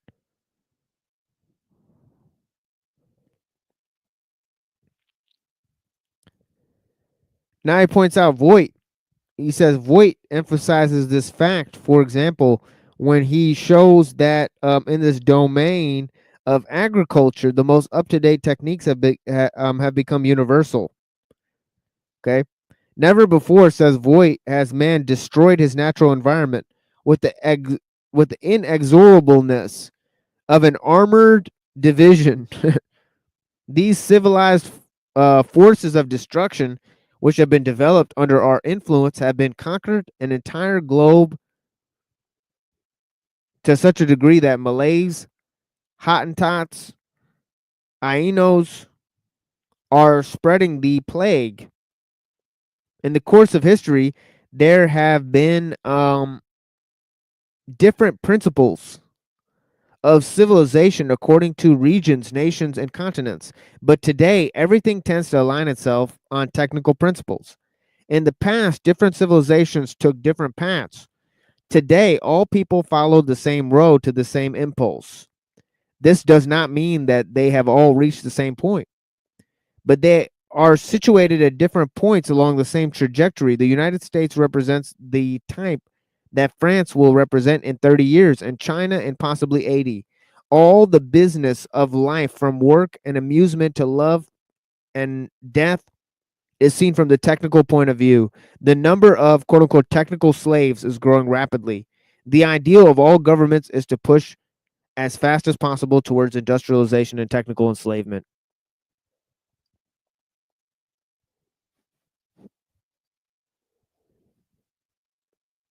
Next, he says, I'm well acquainted with the perfectly valid arguments which turn on economic necessity and the misery of the so-called backward people. But the problem is not the process involved. It is simply to note that different societies are adopting Western technique. The Vevey Congress, Vevey Congress of 1960, okay, forcefully emphasize this point. Although understandably, the primary problem of the underdeveloped peoples is undernourishment. Obsession with technique has befuddled them to such a point that they are demanding what we are offering is the very industrialization that will aggravate the evil. Technique is the same in all latitudes and hence acts to make different civilizations uniform. This tendency arises directly from technique itself. The Oriental, Russian, South American societies were by no means historically prepared, as was ours, to favor technical development. The best sociologists have noted that technique involves the same effects everywhere. R.P. Linton writes, quote, the industrialization of community of Europe or America on the one hand, or of Siam, Nigeria, Turkey, or Uruguay on the other, poses the same problems, unquote. If technical movement had its inception in one of these quote unquote backwards countries, it would have been aborted. But these societies are presented with a technical movement in full vigor in all expansive power. No longer is there any question.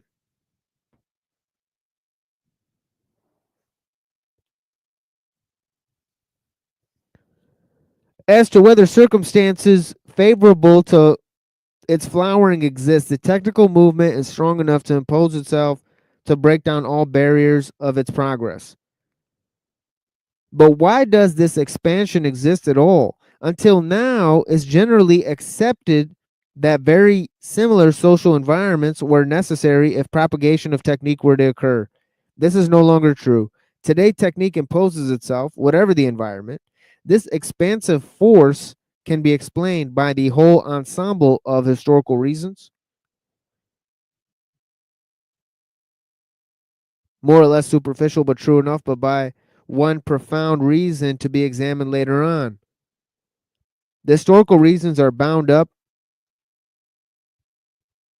with two great currents which have occasioned a technical invasion: commerce and war. Colonial war opened the door to those European nations that possessed the whole complex of technical means. The conquering nations exported their machines and their organization through their armies. The vanquished people, in a state of mind compounded of admiration and fear, adopted the machines which came to replace their gods. Not only were the machines the means their conquerors had used to subdue them, but the machines represented the possible means for liberation from the conquerors. In these colonies, traffic in arms and in all the instruments of power began to flourish as a means of provoking insurrection. At first, rebellion was incoherent, but to the degree that these people became better organized, the technicized rebellion became a national affair.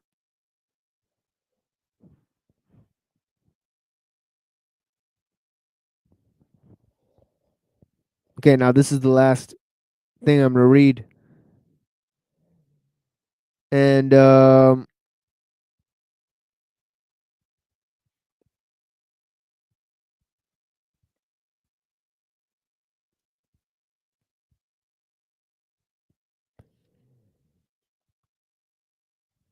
have lots of information on this here. On colonial expansion on Cecil Rhodes.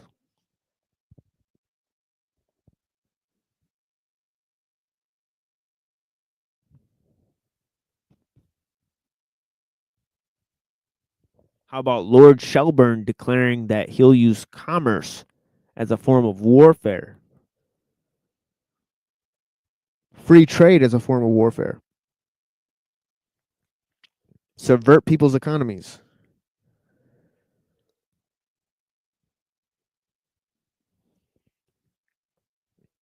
Okay. Said war also involved the backwards people globally. I have in mind not so much the direct effects of colonial war as the effects of war among the so-called civilized nations. The colonies of Germany and France became involved in the war between these nations. Later on, China and Siberia came in. Yakutsk Road, Yakuts Road, in tanks in front line of the Red Army. War provokes the sudden and stupefying adaptation of the savage to machinery and discipline. The second factor governing technical invasion is commerce. Okay, now we'll leave it there, right? We'll get to the commerce aspect of it next time, right? So he's talking about warfare and commerce engendering. Okay, most of this show has been about economics, right? So obviously, war is an extension of that. Okay.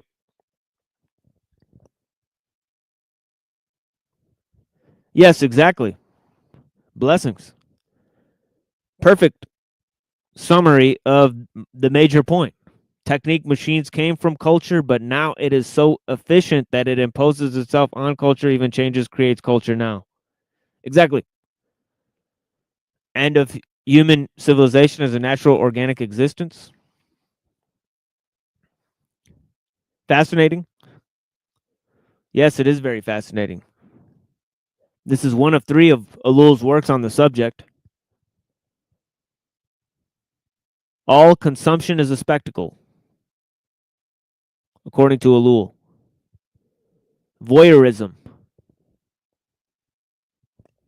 and capitalism go hand in hand. But yeah, blessings, folks. Is participation a form of consumption? Well, it's beginning to be. You get the open source economy. You know what I mean, right? It soon will be. You know what I mean? Now, social media, you could see participation as a form of consumption because you are the product, right? They say if something's free, you are the product, right? So in that case, participation is consumption, right? Because they're selling clicks and views after all, right?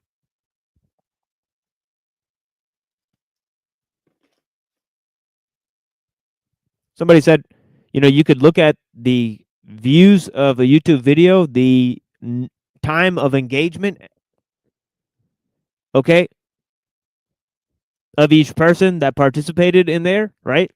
And you have the energy, stored energy in metric, quantifiable attention, human attention. You know, some would say the greatest value on human earth, right? Being quantified right before our eyes, right?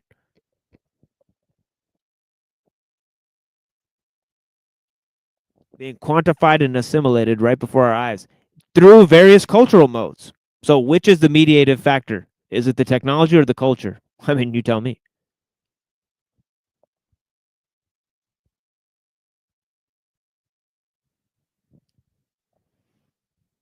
It's all very fascinating, folks. Let's move on to some music here, and we'll come back with some of the Tao Te Ching.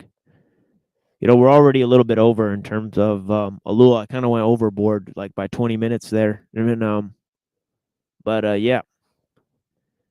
You know, we still have some more material to bring to you on the Tao Te Ching. Okay, we're going through two different translations of the Tao Te Ching, right? And yep, exactly. Jesse said it perfectly. Participation is consent.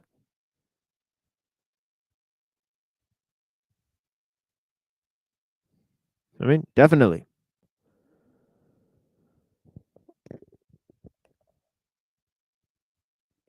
All right, folks, let's get some music in here. And we'll be back in about a few minutes here, okay? Here's some new type of music. I mean, I don't normally listen to this type of music, but it was there. It's kind of Asian themes, I mean, or whatever. Let's do it up here. This type of music, you mean?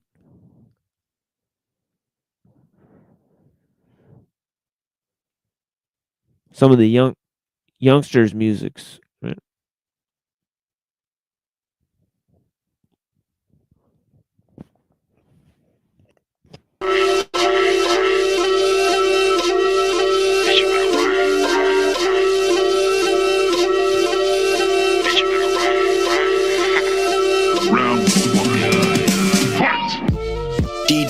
Put me in a box and these women always throw me the box with a bucket and a mop, trying to clean up my egg.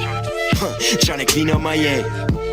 As I walk through the valley of the shadow of death and I see what is met with resistance, I wonder what I'm gonna do when I'm missing, cause I can't remain when I'm twisted. I'm twisting the heart, screaming, fuck what you heard. Fuck up your function and skirt off the curb. It's the 407 murder and nobody ever heard of you. Carolina and Florida, pour it up on the current. For all my homies who ain't woke up today or woke up in the cage screaming, fuck the way the system is, the militant. Screaming for the military and obituaries, motherfuckers lying cemeteries. For a country that used them as pawns, we do not fuck with that, no not at all. I know a lot of rappers hella sensitive, trying to analyze all of my bars. I know you wanted a psychic, but I'm way too psychic to comply with all of that noise. Plus I could rip you apart, limb from limb with the words that come out of my mouth, so enjoy.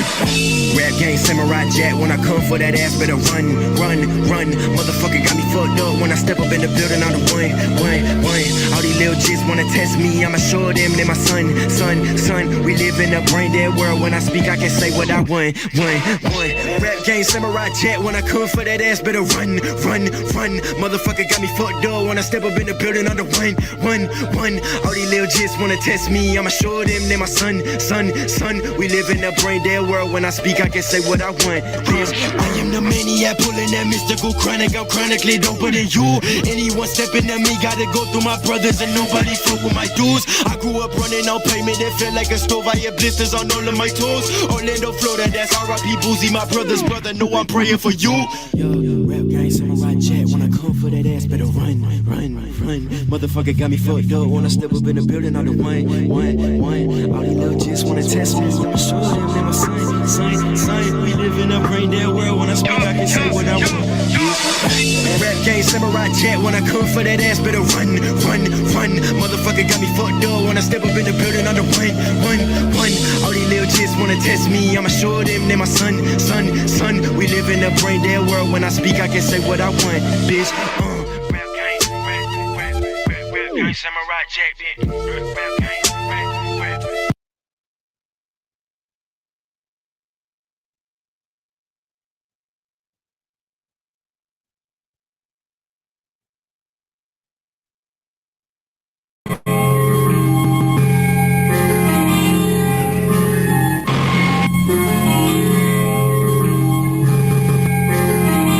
Answer is how you pursue it. The sound is taking shape, I'm by the cupid. The music gave them the answers. They heard it and said, I knew it, I do it. With the weapon of wisdom, and then I puke it. His mama don't know he push it. He stashed it up in the Buick. Little nigga, learn while you living. Then you won't be blind to the fruit of the world I'm giving. The system gotta be kidding. Got these little niggas swishing in to get rid of each other. Has became their main tradition. He be pitching little homies in the kitchens that can kick the golden mission. Golden age like I'm the vision. Maybe cause I see the vision. Tell me more, it could go deeper. I analyze the messages of what's passed through the teacher. I say life isn't fair cause I'm aware of how things could have been if some moments wasn't there. Cause sometimes I feel alive and I never question why. We gotta live inside the box if we're living to really die.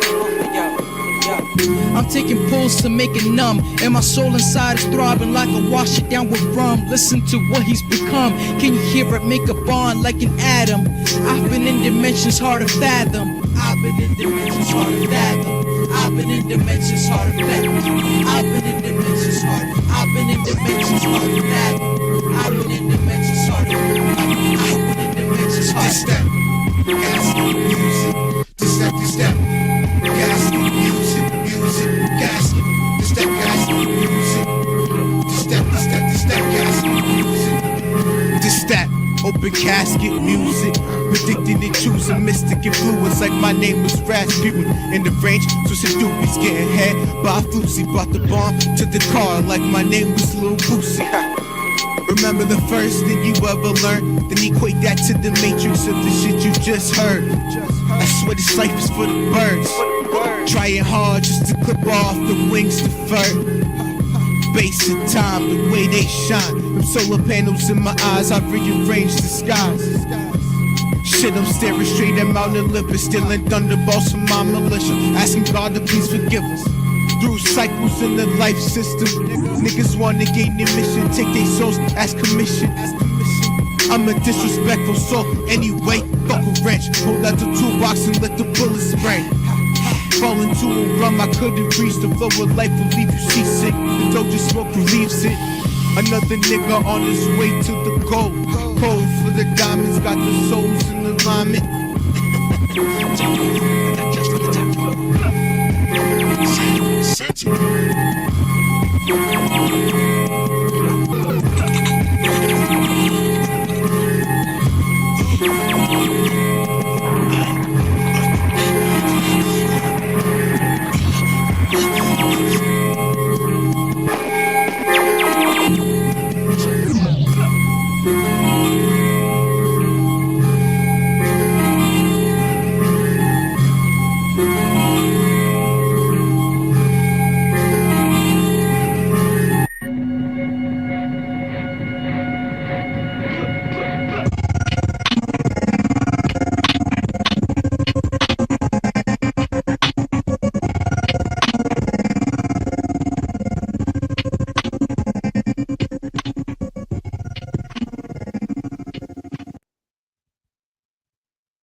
Yeah, blessings. Welcome back.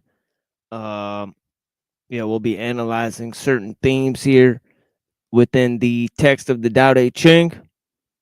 I mean, for the people that are here, we got some very special translations. Okay, in terms of we got Crowley's translation and And Father Seraphim Rose translation, his sort of extended explanation, right, of how he thinks it informs some messages within the Christian teaching, right? So many people have commented on this. Okay, they've explored the similarities between what Lao Tzu is saying and the message of Christ, and some might say that Christ followed the Tao, right? As our friend Mikey, aka Rant, said yesterday, right? There's a lot of other ideas, but obviously the notion of bringing forth, through duality, right? And pressure and using the will in order to forge existence, right? And the whole notion of becoming and the relation with alchemy and the Tao is more explored in the Crowley translation, right? So let's look at Crowley's chapter 2, and then we'll look at Father Seraphim Rose and his chapter 2, right? And we'll kind of do a side-by-side comparison. That's sort of what we're doing now, instead of just reading one translation, right?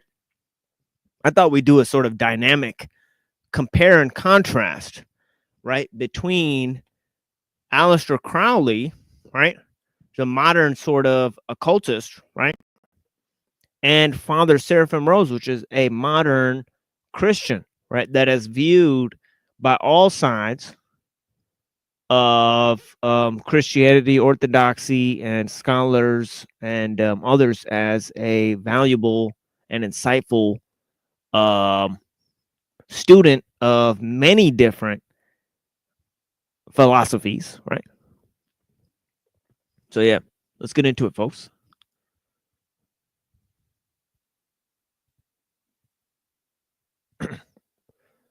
Here is Crowley,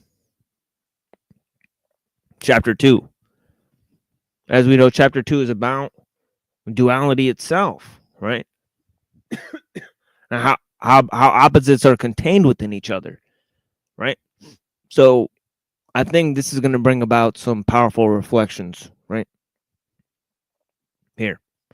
It says, the energy, the source of the self, chapter 2, right? And of course, they have their sort of extraneous insights. I mean, source of the self, interesting. The energy, right? So he's titled this chapter, right? Giving it a qualitative, sort of theme, right? And so he's talking about personal relationship between the cosmological source of the Tao, right, and how one can maintain a balance within that framework, right? So or apply that framework, right, that we read in the first chapter about going beyond words, right, going beyond limitations, right? Okay. And he says, all men know that beauty and ugliness are correlatives, as are skill and clumsiness. Okay. One implies and suggests the other. So also existence and non-existence oppose the one the other. So also it is with ease and difficulty, length and shortness, height and lowness. Also, music exists through harmony of opposites. Time and space depend upon contraposition. By use of this method, the sage can fulfill his will without action and utter his word without speech. All things arise without diffidence. They grow and none interferes. They change according to their natural order without lust of result. The work is accomplished, yet continueth in its orbit without goal. Okay, this work is done unconsciously. This is why energy is indefatigable, right? So we're dealing with the notion of you know, things changing, right? And the sort of internal harmony in things, right? And that they change for the sake of their own completion, right? And they don't need anything outside of themselves, right? And he's talking about the relation between everything relying on a limitless source. Okay. And he's also analyzing that if you want to bring in opposites, right? Okay, you have to go through this idea of, you know, using what is not there, non-action, right? As he says, contraposition, right? To fulfill will without action and words without speech, right? Now,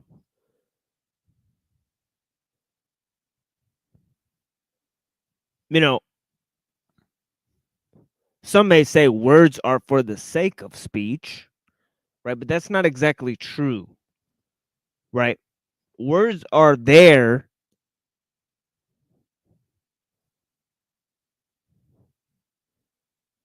right? They can be used to simplify, right? And to actually curtail speech, right? A will can actually be used, right? If it's felt in others, right? One could actually delineate their will, right? They could cast their will. This is a great magical, you know, notion, right? I don't know if Crowley's really talking about that, right? And I wish I had some of the homies here, either Lilith or you know, Unseen Warfare. I mean,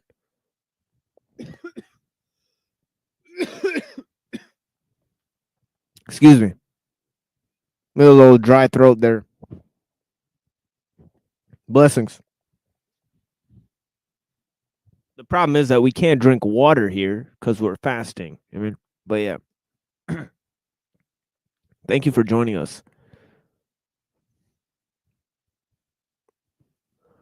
And he says, all things arise without diffidence, they grow, none interferes.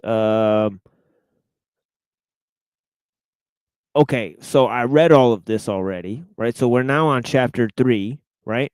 So I'm going to go ahead and switch to the Seraphim Rose version, right? Okay.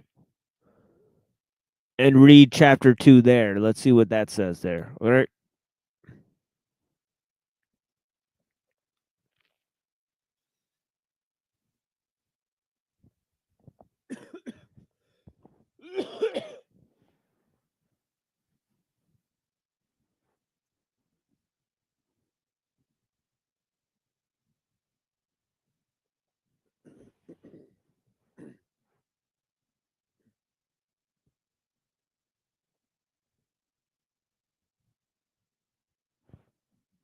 So I don't know if I put this on the screen here.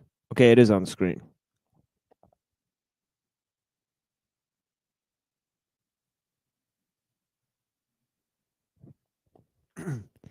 Okay, now Seraphim Rose is a bit of a different take. He's going to switch between what the prophets say and what you know, the sage says. So he himself is comparing two teachings within this text, right? So it's almost like we're getting three explanations, right? One of Crowley, his interpretation of the Tao, right? One of Seraphim Rose reading the Tao and interpreting it for himself, and then his reflection on Christian teaching, right? So this text is quite expansive, right? It does a little more than just translate. Okay. Okay, we got over this hump yesterday when we were explaining it to our friend, right?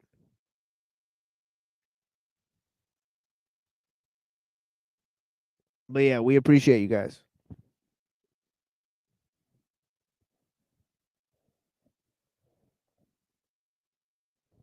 Okay, so chapter 2, and let me throw us down here. And let me put the link back up here.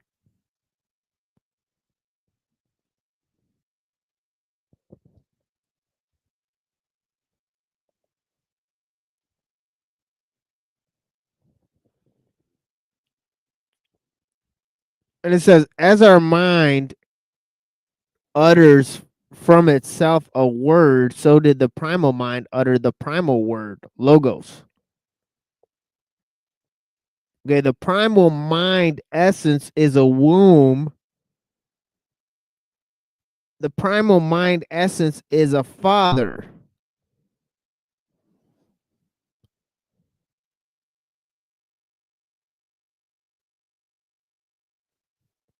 Okay, so he's saying that birth and old age are both contained within the mystery, right, of the logos, right?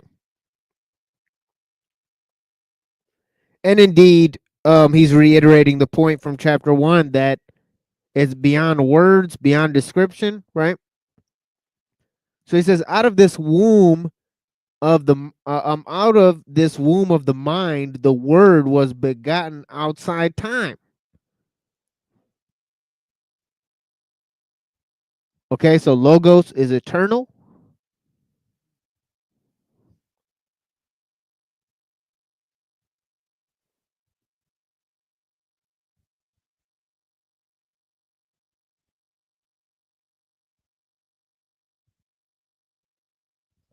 And then he explains, of this birth the ancient prophet spoke, speaking on the father mind from the womb, that is from my essence, before the morning star have I begotten you.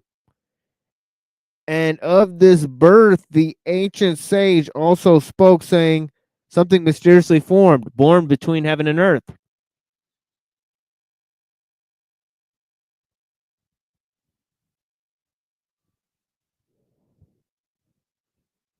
Tranquil, boundless, depending on nothing, changing not. Mind does not exist without word, nor word without mind. Okay? So this is a total different notion than the notion of the Platonists or the Sophists. Right? The Sophists were sort of like nominalists, right? And then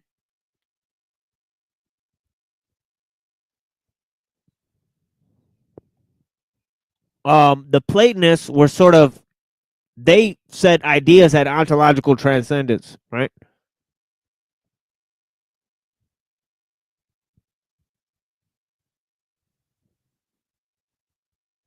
And that they were higher than sort of language, right? So that mind was higher than language, right? So the great debate of mind versus language, right? He's saying that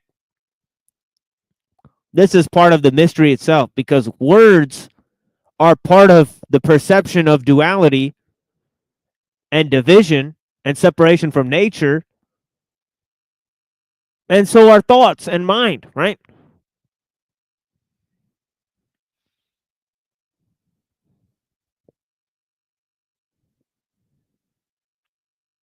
Okay.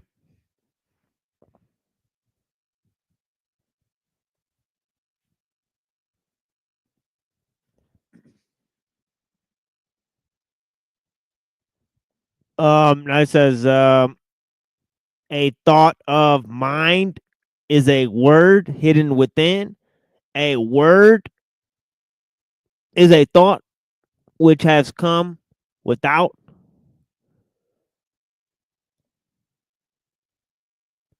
Thought is transformed into a word, and a word transmits to the hearer's mind coming from itself. It is thus the father of the word, and the word is the son of the mind.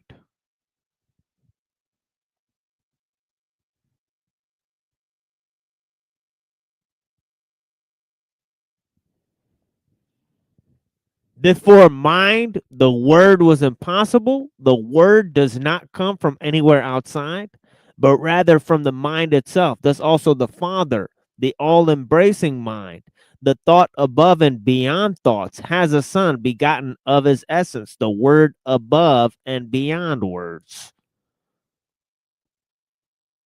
Okay, so there is the John 1:1 explained in the context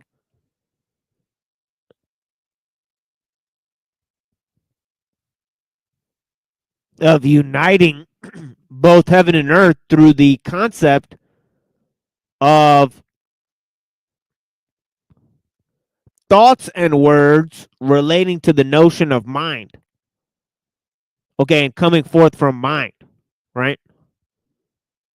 Okay, obviously the Spirit proceeds from the Father, right? And the Son is begotten of the Father, right? In John 1:1, right? So there is sort of where he's going with it, right? Very interesting, right, folks?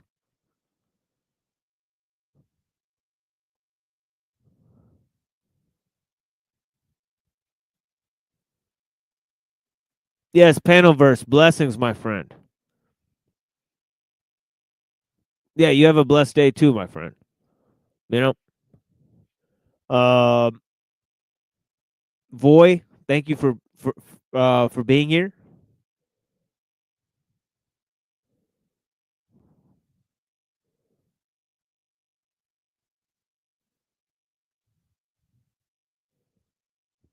Alcoholics are the worst people. Who are the best?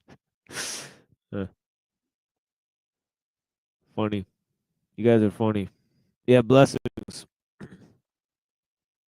Okay, let's move back to Crowley. This is a fun game, isn't it? Let's go to chapter 3 of Crowley, right? And see what he has to say. Sort of chugging along here, right? But yeah, that was a very fascinating approach taken there, right?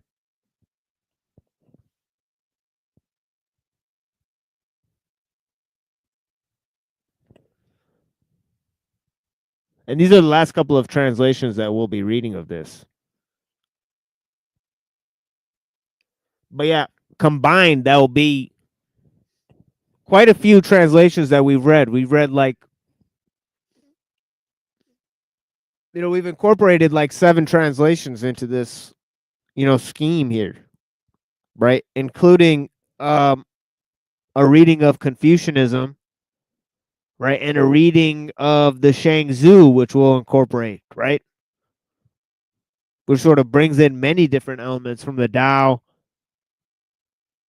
Okay, it is a total critique on Confucianism and other things, right?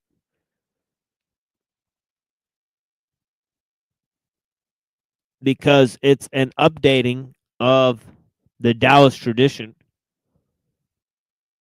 Okay, Shangzu was a contemporary of Plato, right? Whereas Lao Tzu, Buddha, and Confucius almost all lived around the same time.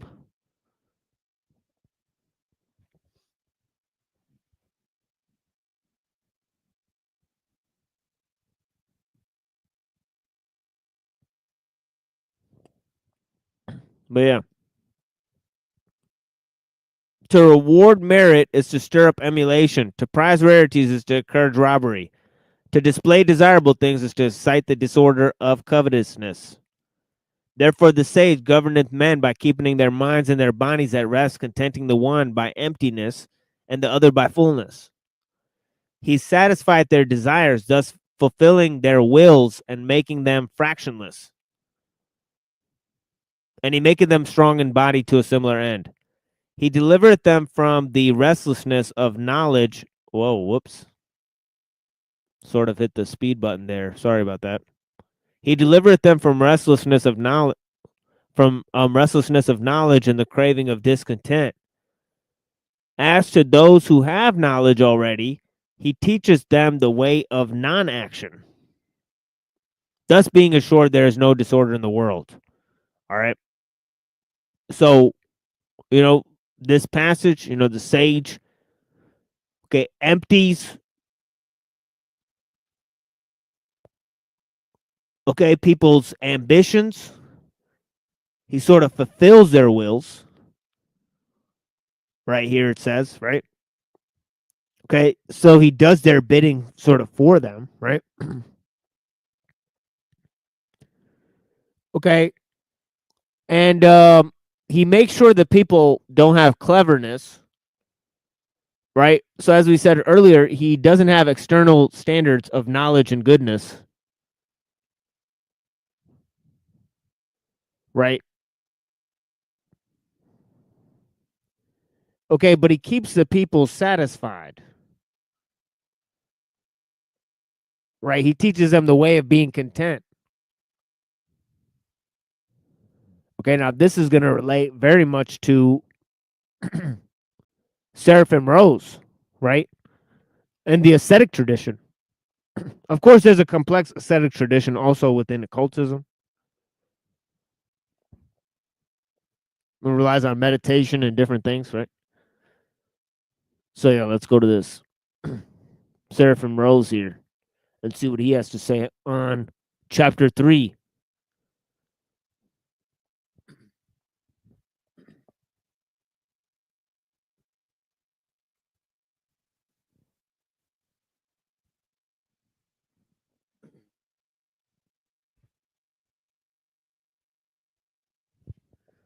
So he goes on to say about the mind, as our actions proceed from our mind.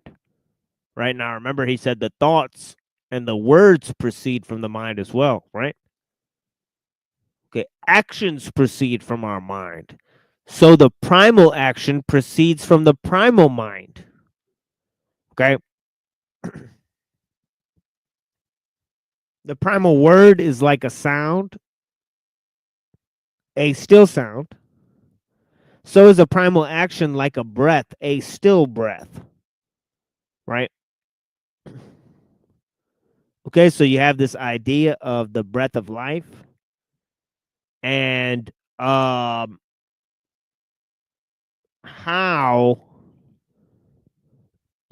sound and light are sort of the basis of creation, right? How they have a complex relationship with time and space, right? Now we know that light fills space, but sound uses space.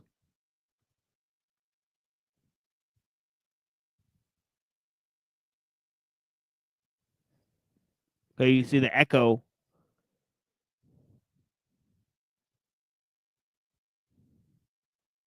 Right?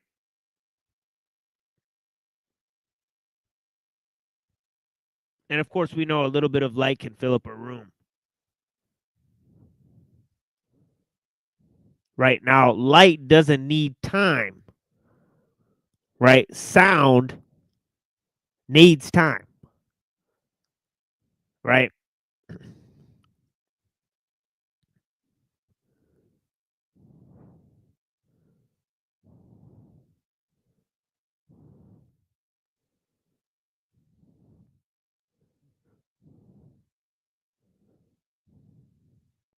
Yeah. Yeah, I think both are necessary, really, I think both of them have a relationship with time and space essential. But it's interesting that he said sound and light. Right? He sort of mentioned both of those things so far in his reading, right?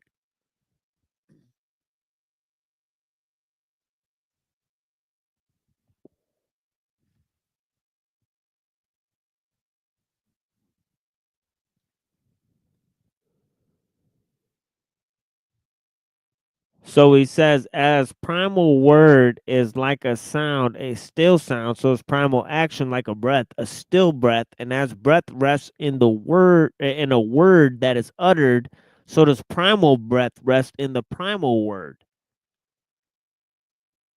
In you there is breath, material and impersonal, diffusing itself while sustaining your separate and distinct life.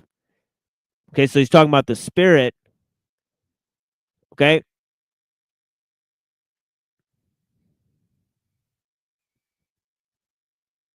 Or the breath of life versus the consciousness.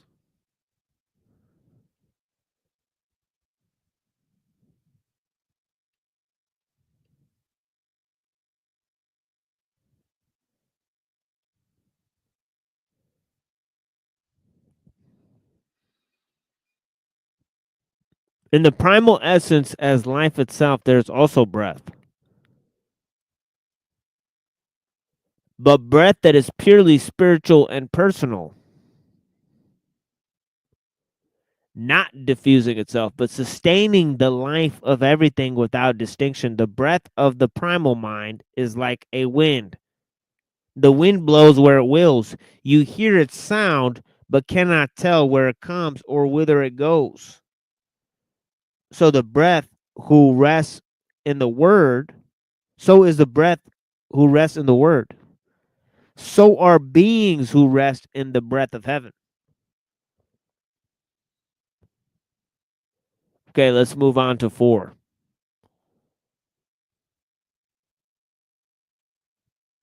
Okay, now he's incorporated the idea of heaven and earth melding, as I said, right?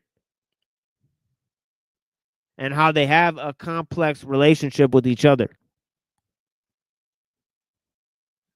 Okay, and also they have a complex relationship with man.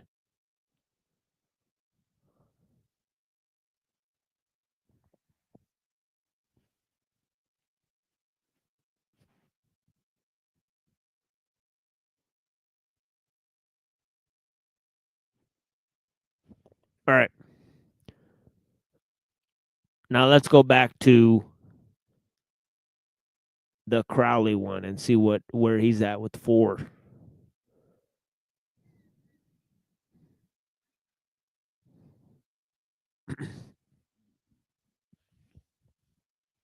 Okay, so he's on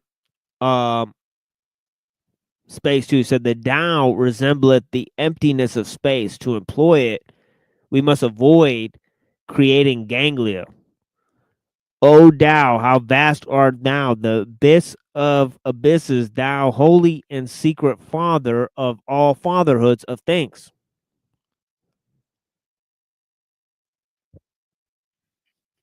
Let us make our sharpness blunt. Let us loosen our complexes.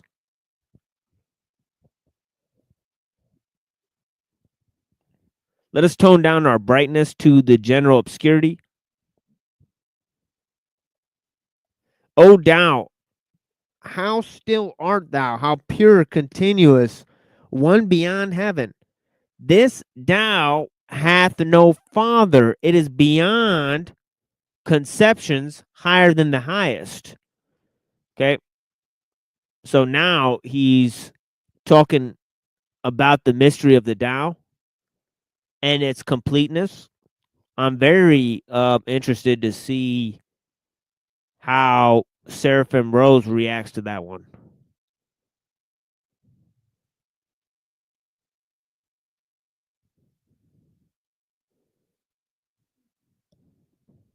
It says, before the world was made, the mind, word, and breath were one. Sharing in the one essence above all essences, the oneness of the persons is a mystery, whose vastness cannot be comprehended by even the highest spirits. Okay.